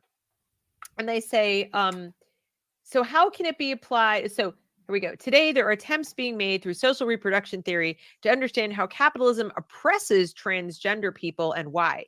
It must be said that while the theory works well for an account the position of cis women under capitalism, it gets suspiciously convoluted when it comes to transgender people. What does that mean, Deb? So how can it be applied to trans people? What does that mean? One argument is the very act of transitioning to become a trans proletarian is a form of unpaid work. Now, there's some twisted thinking. What does that mean, Deb? What does that mean? What does any of that mean? Let's see what Deb's explanation is, because I know my chat understands what Deb just said, but Deb doesn't understand what Deb just said. I did myself for the revolution, and I should be paid. That's not what that says. Why should I pay you, surgeon? Wrong. Drug company. You should pay me. Wrong. Deb, they want people to be paid to raise the future proletarian workers. That's what social reproduction theory is. They do not want women or trans women or fucking biological cis women, whatever, to do the unpaid labor of raising the future proletarian worker. That's what they want to be paid for, Deb. Me. You guys should be paying me because I am now embodying the revolution. Wrong. To transition in a capitalist society means to turn it into a commodity that requires the labor of others to produce and from which surplus value is extracted to accumulate capital for capitalists who get paid, but not us. I mean, it sounds crazy, right? They believe this. Now, I read this stuff and I think to myself, this is the product of people having too much time on their hands and a very easy life. They don't have to actually provide for themselves in the same way that you might have had to before we had civilization and social welfare programs and even jobs paying you to write this shit. So what a trans Marxism proposes is gender communism, a collective resistance seizing the worker's own control of the production of our gender, a transition removed from the neoliberal custody of healthcare administration, which consistently and ruthlessly exploits our bodies for profit. What does that mean, Deb? And then, what does it mean? Pop quiz for the chat. When they say a system that exploits our bodies for profit, what does that specifically mean? And don't just say capitalism. Why is the capitalist system exploiting people's bodies for profit? Why is that happening? Bodies are a resource under capitalism. Why else?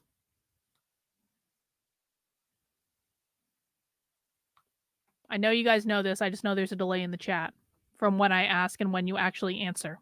Aha! The bodies are the means of production, Deb. That's why they're being exploited under capitalism, Deb. The factories are not the means of production. The bodies are the means of production. That's what social reproduction theory means. It is the labor and reproduction of future workers, because the worker is the means of production. They are the means of production. Unpaid labor of the mother to raise the next generation of workers, Deb. Bodies are used by the workers to produce, Deb. My audience is smarter than stepmom Deb Fillman. Congratulations. They talk about women create baby workers for no pay, thereby boosting capital profits. Not if the baby grows up to be one of you, because you don't really produce anything, and you certainly don't produce profits for anybody. So whoever it was handed to her. She literally read the sentence that explained what all of you just explained to Deb, and she was like, "No, you guys don't have jobs, so none of you are producing profit." She completely, the point of what Deb just read went, she had no fucking idea what any of that meant. This is your average conservative, guys. This is your average conservative that believes that they understand what the left is doing, but when they actually sit down and look at what the left is doing, every bit of it just goes right over their head because they don't know how to speak socialist.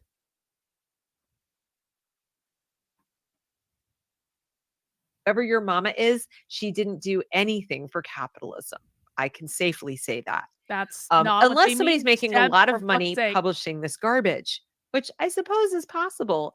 And if it's true, then I'm going to cry a bucket of tears, because I like to believe I provide a little more value to society and humankind, and I'm not getting paid. So something is definitely wrong with our society, but I don't think it's capitalism. Anyway, similarly, trans people obligingly transition themselves. Let's fast forward. I can't listen. Deb obviously doesn't understand what she. Oh wait, hang on. I heard the Jules. Here we are. I want for Deb the sound quality. I want Deb to, again. We are now reaching the point where Deb is going to pretend that she found the socialism conference talking about transgender Marxism literally within 24 hours of me streaming it. And she's going to pretend that it was just all her idea and she just came up with it. Let's see how this goes. The right spot. There's so many right spots. What we're going to do now is we're going to watch a fair few chunks of this video on transgender Marxism. This was recorded at the Socialism 2022 conference, symposium, conference. I don't know what it is. Anyway, it's happening now, like literally right now. Really? There are events live today. How'd you find out about it, Deb? How'd you find out about it? There's a couple live right now. There are actually two lives going on. How'd you find out about it? It's happening in Chicago. And this is the one. Deb literally took the time to watch the presentation to make notes about timestamps. Did you watch it on my channel by any chance, Deb? Did you watch it on my channel when I streamed it 24 hours prior to you? When I was the only one talking about it? And that we're not gonna watch all of it, but we're gonna watch chunks of it that are relevant to our conversation, and hopefully you will hear what I'm talking about. I'll pause periodically and we can talk about it. Before I get started, though, again, if you're new to the channel, if you're just joining us, please consider subscribing so you can be notified of new content. There were 1,100 total views on this video. This was not like a viral video. I streamed this live the day prior. So this video, when Deb is streaming it, has gotten 1,000 views. So let's not pretend that this just went viral on the internet and that's how Deb found it. No. She found it because her and her friends spy on my shit constantly, stalk every single thing I do online, and then do what she's doing now, take it and pretend they found it and it was all their idea in the first place. And when I make it, shows like this one happens every Sunday. Otherwise, I produce videos during the week. I'm just going to quickly peruse the comments and questions to see if there's anything in here that needs to be answered. If you have questions, feel free to put them in the chat. I'll come to them after we get through what I'm going to show you of the video. So let's get started. I apologize in advance for the sound quality. Their sound quality is terrible. Sometimes it's better than others. Their microphones and who's speaking in the microphone, they're requiring masks at this conference, and people who are not speaking, as you can see, have to wear their masks. It is September of 2022. They made an announcement in the beginning, which I won't play for you about masks, but just so you know. All right, here we go. Jules Joanne Gleason, by the way, is one of the writers of the book Transgender Marxism. Jules Joanne Gleason follows me on Twitter now for some reason. One of the authors of Transgender Marxism follows me on Twitter. I don't know why. I really wish I'm gonna DM her and be like, you want to come on my channel? We'll be real nice to you. You can say whatever you want. We won't attack you or anything. Sophie doesn't want to come on my channel, fine. Jules Joanne Gleason can come on my channel. Which is actually a collection of essays, and I actually downloaded that, and we might, if we have time, we'll go over some of that as well. But let's take a look at this. She edited last year's anthology, Transgender Marxism, which I urge you to buy from the bookshop down the hall. And she's been published and performed at queer and communist venues around the She urges them to buy it. By the way, it's free on the internet. It's PDF, it's free, but she urges them to buy it because she's a good communist. World. So Deb doesn't understand that they are allowed to sell things under capitalism, Deb, because they live in a capitalist system and they need to sell things in order to survive. It literally says that in the Communist Manifesto, Deb, the thing that you pretended that you had read at the beginning, but obviously didn't fucking understand or didn't read close enough when you read it. They say this shit all the time, Deb. They're allowed to sell books, Deb. Everyone on my channel knows this, Deb. They make their money from publishing, Deb. It's an enclosed ecosystem of money.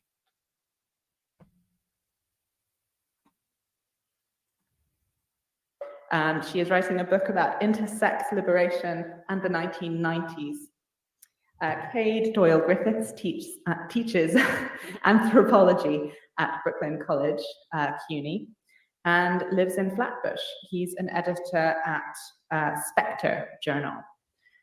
Alongside others, including Noah Zazanis, Nat Raha, Georgie Rosenberg, and the Conspiratorial Association for the Advancement of Cultural Degeneracy. That's a thing. They got lots of stuff like that, Deb. Lots of stuff like that. For the advancement of cultural degeneracy. And she's giggling. So next time somebody gaslights you and tells you like, you're crazy, they're not doing that in schools or to our children. There is no conspiracy to, promote cultural degeneracy. There it is. Cade is a contributor in this book. And indeed, I believe was one of the original instigators of the idea for it back in 2018. So I'm going to hand it over to Jules for some opening remarks. And thank you again for being here. I want you guys to notice this person's, I think it's a woman. Actually, she says she's trans later. But anyway, notice her eyes. Notice her eyes, not just now, but after she sits down, I want you to notice what happens with her eyes. Hi. Thanks a lot to everyone who made it here in Chicago and everyone who's watching on the live stream too. So these opening remarks are mostly just going to focus on the purpose of the book. I'm not going to talk about the collection's contents today. I'm just going to talk about this title, Transgender Marxism, and I'm hoping to explain our provocation to you today in 2 points. So firstly, we're going to talk about transgender. So what do trans people and trans struggle What do these things have to do with revolutionary politics? How are the two going to relate? Why are they British? Why are so many of these people British? Pop quiz for the chat. Why do so many of these people sound like they're British?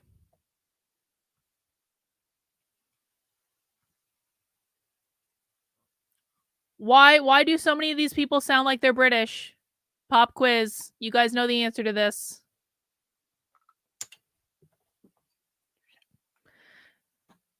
Because they use fake accents, Deb. They have fake accents. They have fake accents. Fake accents. It's a fake fucking accent. To make them sound smarter. Because it's a fake accent. They want to sound posh. It's an academia accent. Exactly. Socialists always lie, Deb. There's two, first of all. Not everyone here is. This is happening in Chicago. You may be aware that the Tavistock Gender Clinic was shut down, and there are well over 1,200 lawsuits pending by families whose children have been mutilated, maimed, harmed, etc. by this gender clinic. Something fell on the floor. Sorry. I mean, has there been a mass exodus and they've come to the United States to ply their wares? Like, what's going on? Fake accent, and this bit, the transgender bit, is kind of the easy part of my talk, because I think anyone involved in revolutionary I'll find it later. Or radical left-wing organizing can't really help but have noticed the prominence of trans and other sexually non-conforming people in revolutionary politics. So at this point, I see this as quite an unmistakable, sort of an unavoidable thing to notice. Like, there's just the two things seem to mingle together a lot. There you go. The two things seem to mingle together a lot. And in fact, as this thing goes on, Deb's trying to be they talk about, a couple of them talk like, about or seem to lament the fact that transgenderism, trans ideology, whatever, is still being taught and or promoted as purely an identity, and that they need to bring those who are becoming trans or transing or whatever into full acquaintance with their the revolutionary nature of what they're doing and how they need to be made Marxist. So it's not good enough for them to just trans. They also need to have the politics to go with it. So just so you know that, like, that's, now imagine you're Buck Angel or Blair White or Mars Fernandez or somebody. That's who not actually what she's saying, Deb. Not particularly, not Marxist, even trending libertarian or conservative or whatever. And you're basically made to feel like, that's the whole eat your own thing. Now you may be trans, but you're not really trans. You're not really trans until you're Marxist, until you're trans Marxist. That's the next thing is like, you're not That's really queer black theory, Deb. if you're not left wing, if you're not well, a they communist. think that you're not think really, that too. You're not politically they think black. That too. You're not really gay if you're not, pro all these things. You're not Marxist. You're not. So understand that the agenda is to trans everyone at a minimum to be Marxist. And that's actually part of what they're talking when they talk about queering people and transing people. You may or may not change your gender identity or your gender expression, but you best become a Marxist or you are not a true fill in the blank. Deb, they don't want gender to exist, Deb. It's not about changing your gender, Deb. They don't want gender to exist, Jeb. They want to abolish it. I just called Deb Jeb. That's a Freudian slip if there ever was one. Yup. Deb does not know the difference between queer and trans. Deb has not yet figured out that when these people say trans, they don't mean transition. They mean transform or transcend, as in they aren't transitioning gender. They aren't going from being a man to a woman or a woman to a man. They are transcending gender. They are transforming gender. That means abolishing the gender binary. Deb hasn't figured that out yet. That's okay. Maybe someone can teach Deb what they really want. The ultimate goal. So those of us who've been yelling It's Marxism. It's Marxism. This is a revolution. It's inside our schools. It's everywhere you look. It's not about race relations. It's not about gender, it's not about identity. And it's not about this. And it's not about that. It's not about feminism and liberating whatever, or it is, but not just on its own. It's not enough that we should have like a female CEO. They don't want CEOs. We need Marxism. They don't want women, Deb. They don't want females. What seems to be more difficult for a lot of leftists, revolutionaries, and so on is explaining this. So that's because it's inexplicable, because it's nonsensical, because it's completely illogical and anti-human. Let's continue. So whether we're talking about like unionization drives in Starbucks, as recently reported by the liberal media, or anarchist free shops and so on, at every kind of level of left-wing organizing, there's been this remarkable trend, which hasn't really been so simple for people to account for. My hair's crazy tonight. And I think a lot of what the collection is trying to do is sort of provide I need my vape. Provide some explanations and some accounts of what they're talking about, what she's talking about with the collection. I'm going to show you very quickly because I want... Deb, Sophie will never leave me. Sophie loves me way more than Sophie will ever love you, Deb. You can't have her. Me to see what this is. We're not going to... No, we're not going to do Deb's review of the book when she hasn't even read the book. In this context, like, trans people stand in for this kind of porousness of sexual division, male and female, this porousness between them, ranking alongside the porousness of national borders as one of the primary problems facing societies. So, provocatively, in that context, we want to... She's so self-important, isn't she? Like all her mannerisms and her like, so, let me get my water. It's like, the porousness, the way they use words too, the porousness of this and the porousness. Yes, the porousness of borders, but then she used porousness of sexuality. They like invent concepts on the fly. They think that sexuality is a spectrum, Deb. This isn't an invented concept on the fly. You might not like the woman, but she edited an entire fucking book out of it. You think she didn't think about this? You think it's just completely illogical? The only reason you think it's illogical is because you have not taken the time to understand it, because you are a grifter on the internet who only follows me around and tries to copy what I do and then doesn't do as good of a job because you don't understand what you're fucking talking about, Deb. So their little narrative can work. Who talks like that? Who talks about porousness of sexuality? Socialists. Found that these reactionaries, so the global right, are presenting to us very incoherent arguments that seem often absurd on their face. Projection? But they're not actually reacting to nothing at all. So there are... So she admits it.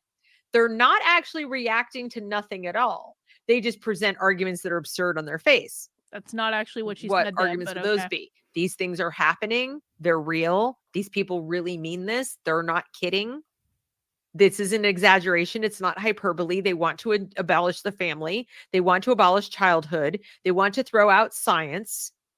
And they want to bring about this, what they imagine will be a utopia. Trans people that are more trans people filling up subversive and social revolutionary movements.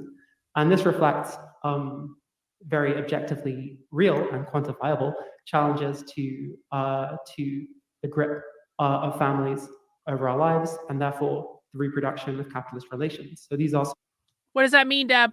So reproduction of capitalist relations. In the number of transgender people in these movements, it presents a very real and quantifiable challenge to the grip of families overall. And these, capitalist, blah, blah, blah, blah, blah. She doesn't know. So she's admitting it. Again, the presenter literally explained to Deb that this is about like production under capitalism.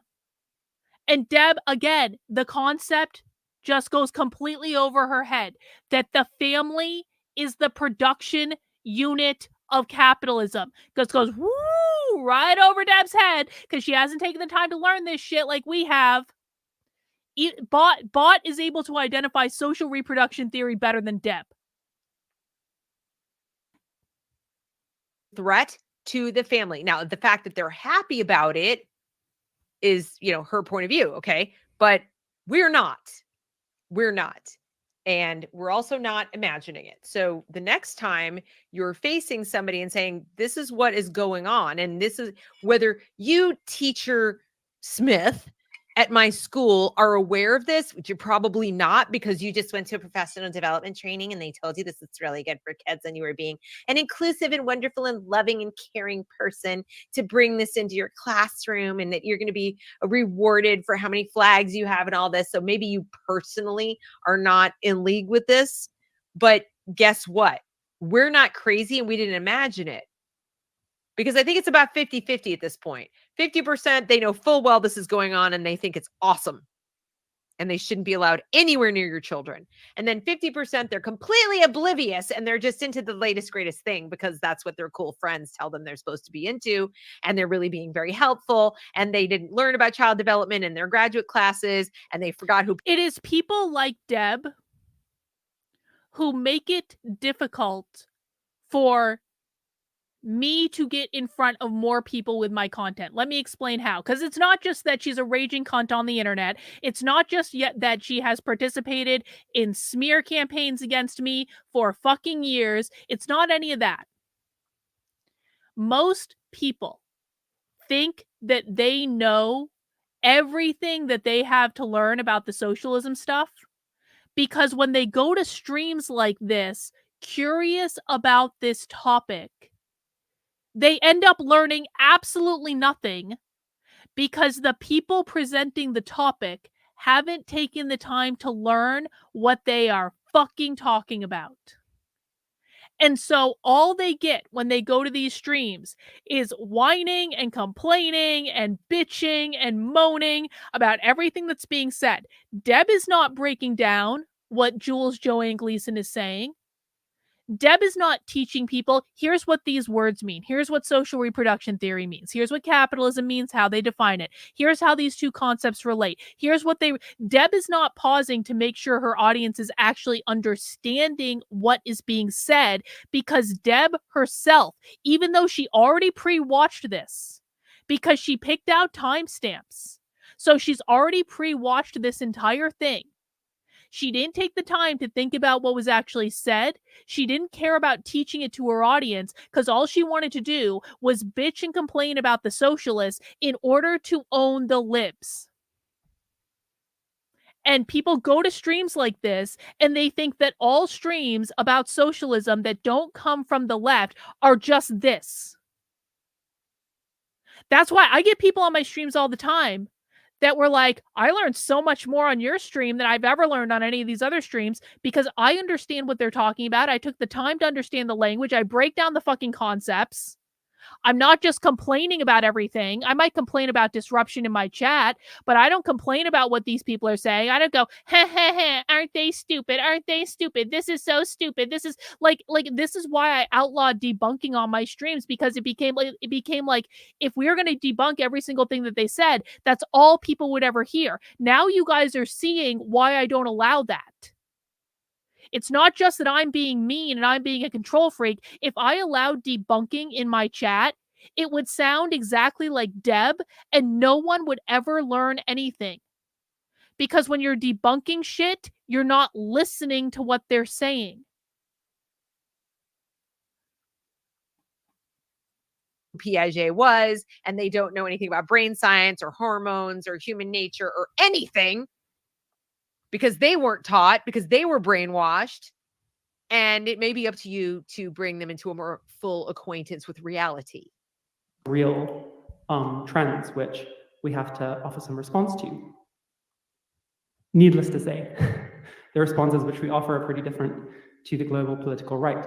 So the politics which are developed in the book, and which I hope we can all continue to develop today and going forwards, are all about trans consciousness and the development of that alongside, or to be more specific, the development of that through revolutionary class consciousness. So this is the postmodern critical consciousness idea as applied to transgenderism. So not only should you be class conscious, race conscious, gender conscious, but now trans gender conscious. They should be trans conscious. And my impression from listening to them talk as we go on is they genuinely believe everyone either is or should be trans. No. They genuinely believe that. No. Wrong. Pop quiz for the chat. Do socialists believe everyone should be trans? And if they do not believe that everyone should be trans, what do they actually want when it comes to gender? Let's see if my chat is smarter than Deb. Do socialists believe everyone should be trans, or do they want something else? Deb, socialists want to end the gender binary. They want everyone to be non-binary. They want everyone to be non-binary. Trans upholds the gender binary. They want no gender, Deb. They don't like trans because it upholds the gender binary. Socialists want no gender. They will only achieve gender equity when there is no gender. They want everyone to be non-binary. They want to abolish the binary. If there's no gender, no one can be trans. Trans and queer are not the same thing. Trans and non-binary are not the same thing. They want everyone to be non-binary. They want a society of they, thems. They want no gender, no gender, no gender. Eliminate the gender binary, not bipartisan. They want to abolish gender. They want to abolish the binary. Yeah, you got it, Milo. They want to abolish the gender binary. Trans upholds the gender binary. You guys are smarter than Deb Fillman today.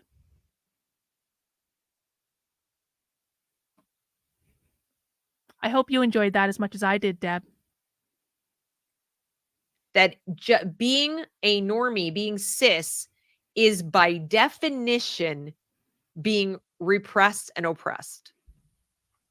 That's what I pick up from these people. Kind of two streams of self-knowledge and interlocking struggles, which may appear equally in workplaces, households, or on the streets. So that was the easy bit. So now we're going to talk about Marxism, or rather about Marx. And yeah, I guess for the purposes of this talk, I'm just assuming we're all social revolutionaries. If you're not a social revolutionary at this point, I can't really help you. Maybe we can... If you're not a social revolutionary at this point, I can't really help you. Yes, Deb, they're radical revolutionary socialists, Deb. That's what they are. But correct.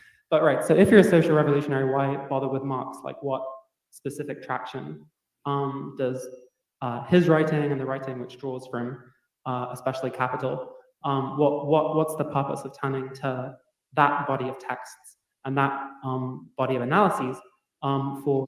The rest of this is totally incoherent, so I'm not even going to play it for you. I was trying to listen to it earlier today. Did you guys understand what she was saying? Was that totally incoherent to people who I have taught how to speak socialist to? Or perhaps maybe Deb just finds it completely incoherent because Deb doesn't speak socialist. Exactly. Deb doesn't speak socialist. She can't do it. Sam understood what she said, Deb. I understood what she said. Deb, you saying that it's incomprehensible what she said, that's the ironclad law of woke projection, Deb. Because we all understood what she said, Deb. But I thought you knew so much more than me, right? You just know Deb, you just know everything, and I know nothing, and I'm a horrible person, and but those who learned how to speak socialist with me understand what was just said, Deb. Sam says, to be fair, Deb, I'm a socialist scholar. I study these people. You, however, are a grifter who does not care to do her homework. Does Deb still think whiteness is about race? Oh, yeah. Oh, yeah. It was funny because one of my viewers a couple months ago didn't know that Deb and I had this little feud. And they said to Deb, they were like, Deb, did you know whiteness means capitalism? You should really watch Carlin's work. This threw Deb into a downward spiral like I've never seen before. Deb was reeing and complaining all over Twitter because someone said, Deb, did you know that Carlin says whiteness means capitalism? You should really avail yourself of her work. So yes, Deb thinks whiteness is about race. She does. While vacuuming, and even though I had it turned all the way up and I could hear her perfectly well, so I wasn't distracted. It was like white noise, the vacuum. I was like, I had to keep pausing and going back and pausing and going back. Like, what did she just say? What the frick did she just say? It makes no sense. Listen, Mike Harlow says it's about race. Mike Harlow is a walking piece of human garbage who is not remotely smart enough to understand any of this. So that doesn't surprise me at all. Mike Harlow will say whatever he needs to say to grift off conservatives. I'm sure he's doing some sort of repentance. Oh, Mickey. We're talking about different things. Yes, Mickey says whiteness means capitalism. But Mike Harlow, if people know who that is, doesn't have any idea about this shit either. I wonder if he's done his penance yet for supporting Ron DeSantis. It is like words, sentences, words. I'm pretty sure that was a complete sentence. Yep. I just took no meaning from it. We'll watch a little bit more. I'm not going to watch a lot more of this. It's 1:30 in the morning. There's that. Let's go to, this is the next little, this person is another person that they introduced. Crazy person. And I kind of fast forward to her that she came after. Look at the eyes. Look at this lady's eyes. I'm sorry. No, she does not this. Relevant at Remember, all. they said they had to be wearing the masks. Everyone has to wear the masks unless they're speaking. She spoke, didn't have her mask. She sat down, and they kept waiting for her to put her mask back on. Didn't. She's got her mask on. She took her off. She's speaking. But anyway, watch her eyes as this talk goes on, and listen to some of the things that this woman says, and then you'll. This person is legitimately a crazy person. Oops, forgot. Elaborate on, I think, shockingly more than disagree. It's too bad. It's fun to disagree with you, but the question of Marx and what Marx has to do with transness, I think, is really the appropriate one for this space and this room in terms of the kinds of questions many of you are probably coming to this room with, and the varied perspectives and experiences of transness or of Marxism that you're bringing here. I really appreciated your little exegesis on the commodity, because I think one of the key features of Marx thought that look at her eyes. This project is the way in which Marx understands everything as a social relation, right, and a set of social relations, and in relation to each other, and in a constant state of change and flux, but one that is predictable, one that has laws of motion, one that has characteristics, right, and changes both in intensity and then in quality over time, right? That's a sort of key feature of historical materialism in Marx's thought. I mean, why don't just, it's a lot of words to say water is wet.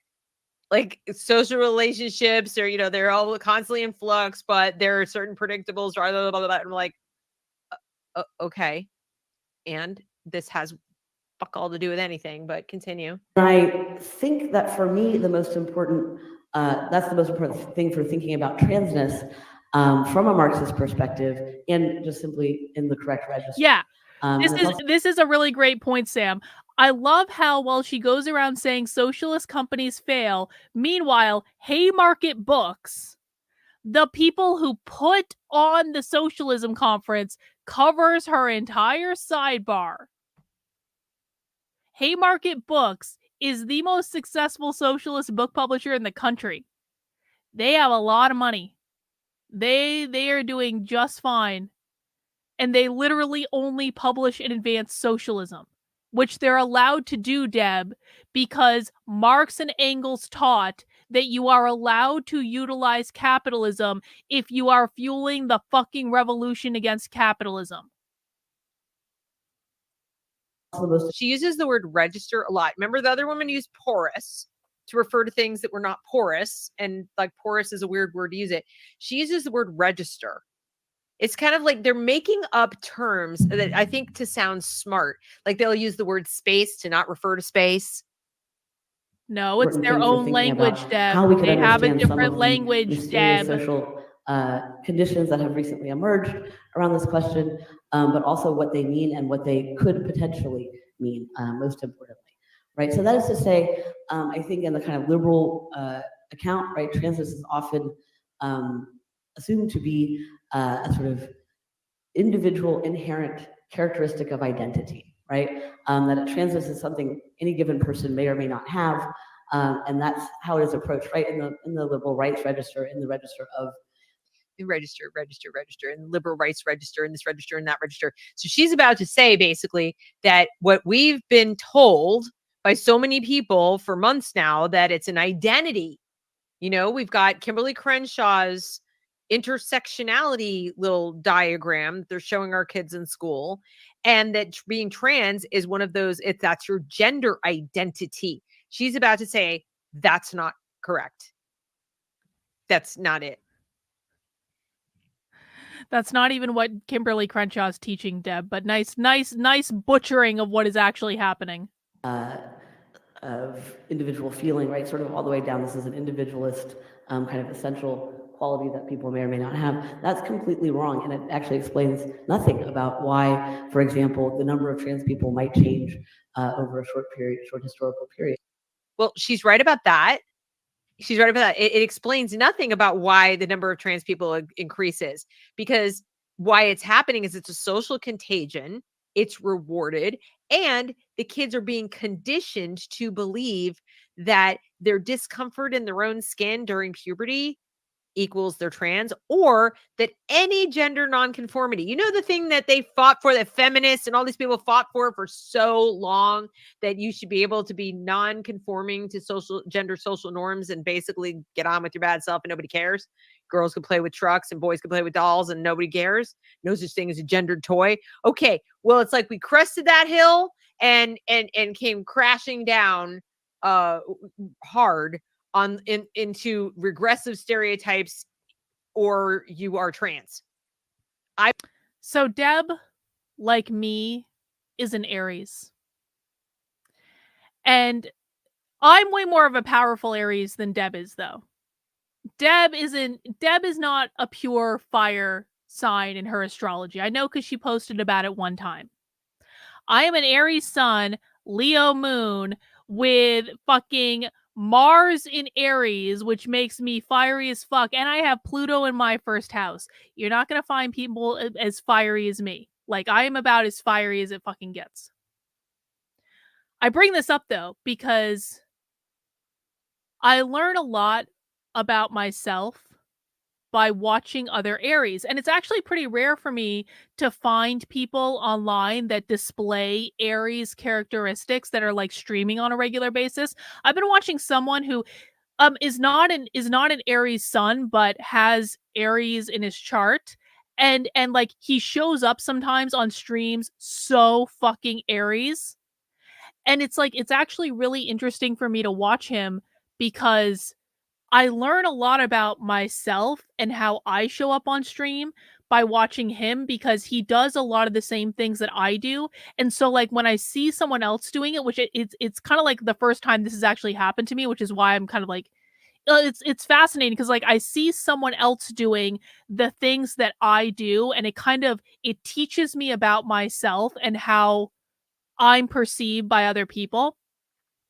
With Deb, I'm watching Deb, and I see her doing some of the things that I do, but I just really hope that I'm less annoying than Deb is. I know I can be a handful. I know sometimes I can have a tone. I know sometimes when I get on a rant, like I can really like get very, very fiery about what I'm saying. Oftentimes when I'm ranting, I don't even remember what I said afterwards because it's just pure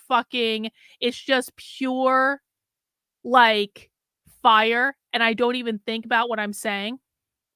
But I really, really, really, really, really, really hope that I am not anywhere close to as annoying as Deb is. And if I am, I need you guys to tell me, okay? Truly, Truly and sincerely. I need you to tell me if I ever get this annoying. I'm not talking about a moment here or there. We can all have moments. But like if I get this annoying on like a perpetual basis, I really need someone to tell me. Okay? And if you guys are like in my community, I know you're telling me because you love me and you want me to know the truth. Okay? Can we make a deal? Bot says I'm not as annoying as Deb is. I'm a delightful challenge. You're not annoying, but you can share this scare the well, sometimes I mean to scare you guys.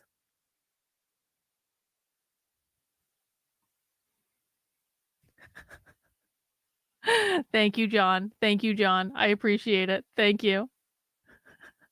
Okay, I'm getting some honesty and some compliments. That's enough for me. Just tell me I'm not as annoying as Deb. Like, please validate me.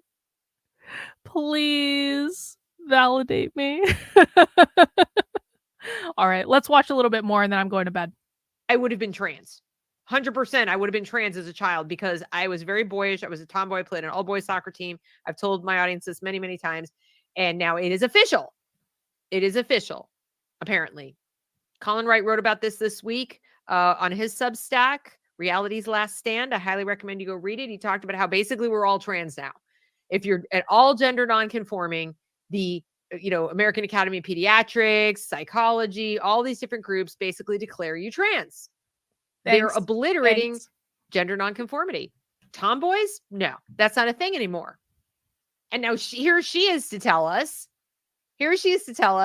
that there's reasons why it's increasing. I still love apparently have nothing to do with what I just said. No, there's some other reason. Do tell. Just kind of one of the examples it doesn't explain. So instead, I would urge us to think of transness as a social relation, but really as social relationships, as a product, a process, and a quality of social relationships, which is very abstract. But concretely, for example, when Jules and I initially met, neither of us were trans.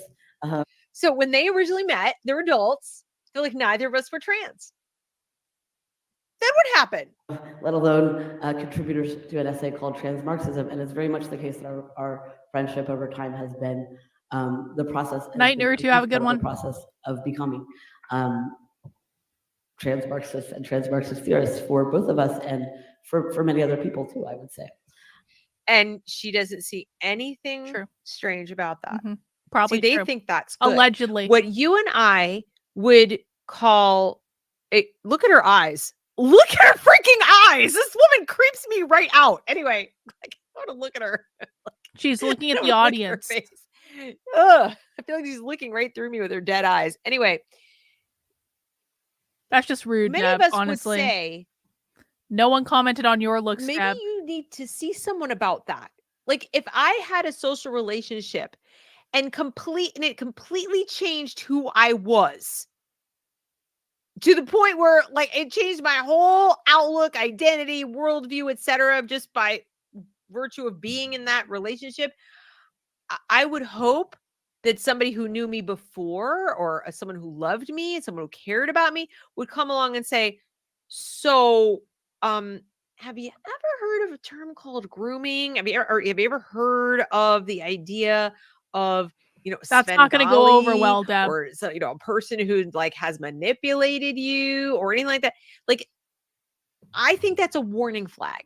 If it were a guy and a girl, and so, before we met, before we started working together, I didn't like, this and there. I was this kind of person. And then we met and through our relationship, and I became this completely different kind of person. Unless that different kind of person was so dramatically good for you, Vince. Like it was really contributing to the, your thriving or your health or whatever. Like when we met, I was a drug addict and now I'm not anymore or whatever. Okay. I admit, like I do actually care too much about like whether like I care, like it's a weird thing. I care both too much and too little at the same time. Like I care too much in that I genuinely do care if people learn from me. I care too little in that I am past the point of trying to appeal to people. I'm like, I am who I am. I'm going to do what I do. People either like me or they hate me. I'm not going to change myself to try to appeal to you. If you can't get over your fifis and learn from what I'm doing, which no one else on the internet is doing, then fine. So I care about too much. Like, I really do want people to learn, and I get frustrated when people don't learn as quickly as I want them to. And I also care too little at the same time because I'm not willing to like moderate who I am in order to appeal to more people. And I'm not willing to like not tell the truth in order to appeal to more people or to get on big name shows or like whatever. I'm not willing to play the game. You know what I'm saying? But I appreciate that. All right. I think I'm pretty much done. No, Deb definitely does not understand that whiteness means capitalism. She definitely doesn't. Holy shit, this is just as bad as that Graper stream with that chick that I can't remember her name and all they talked about was the looks of somebody. Yeah. Yeah. Are we going into gazer? Well, yeah, I think that does kind of seem to be what Deb is implying. I watched Deb a long time ago and stopped because of how she talked about her children. Deb is completely self-involved. Deb is annoying because she thinks she's smarter than she actually is.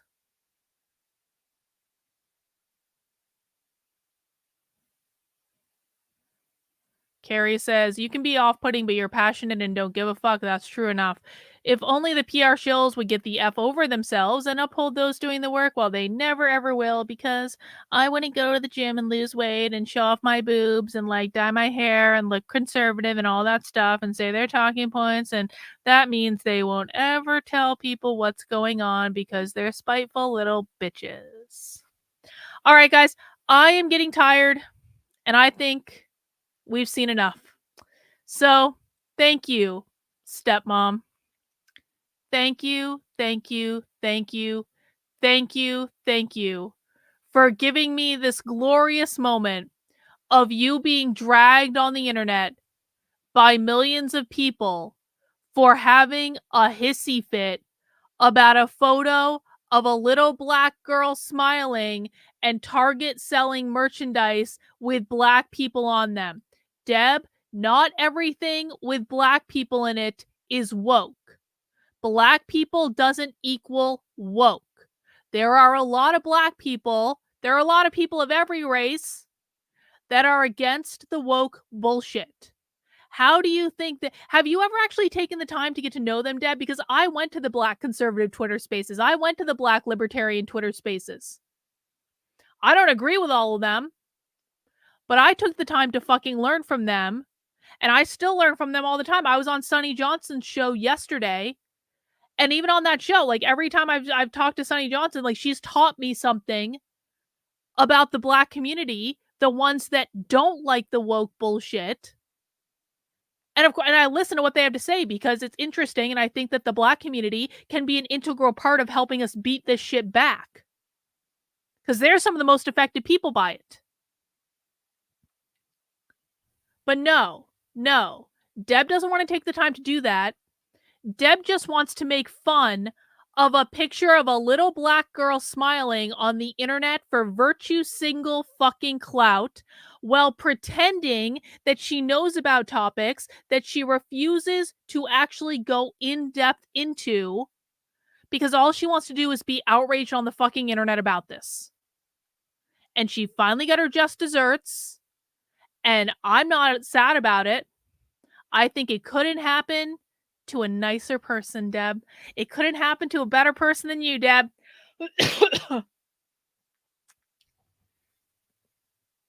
Yeah, I got nothing else to say. I'm going to bed, guys. I will see you tomorrow. Take care. We'll do real stuff in the morning, or in the afternoon, rather. See you at 5 p.m., guys. Have a good one. We'll see you soon.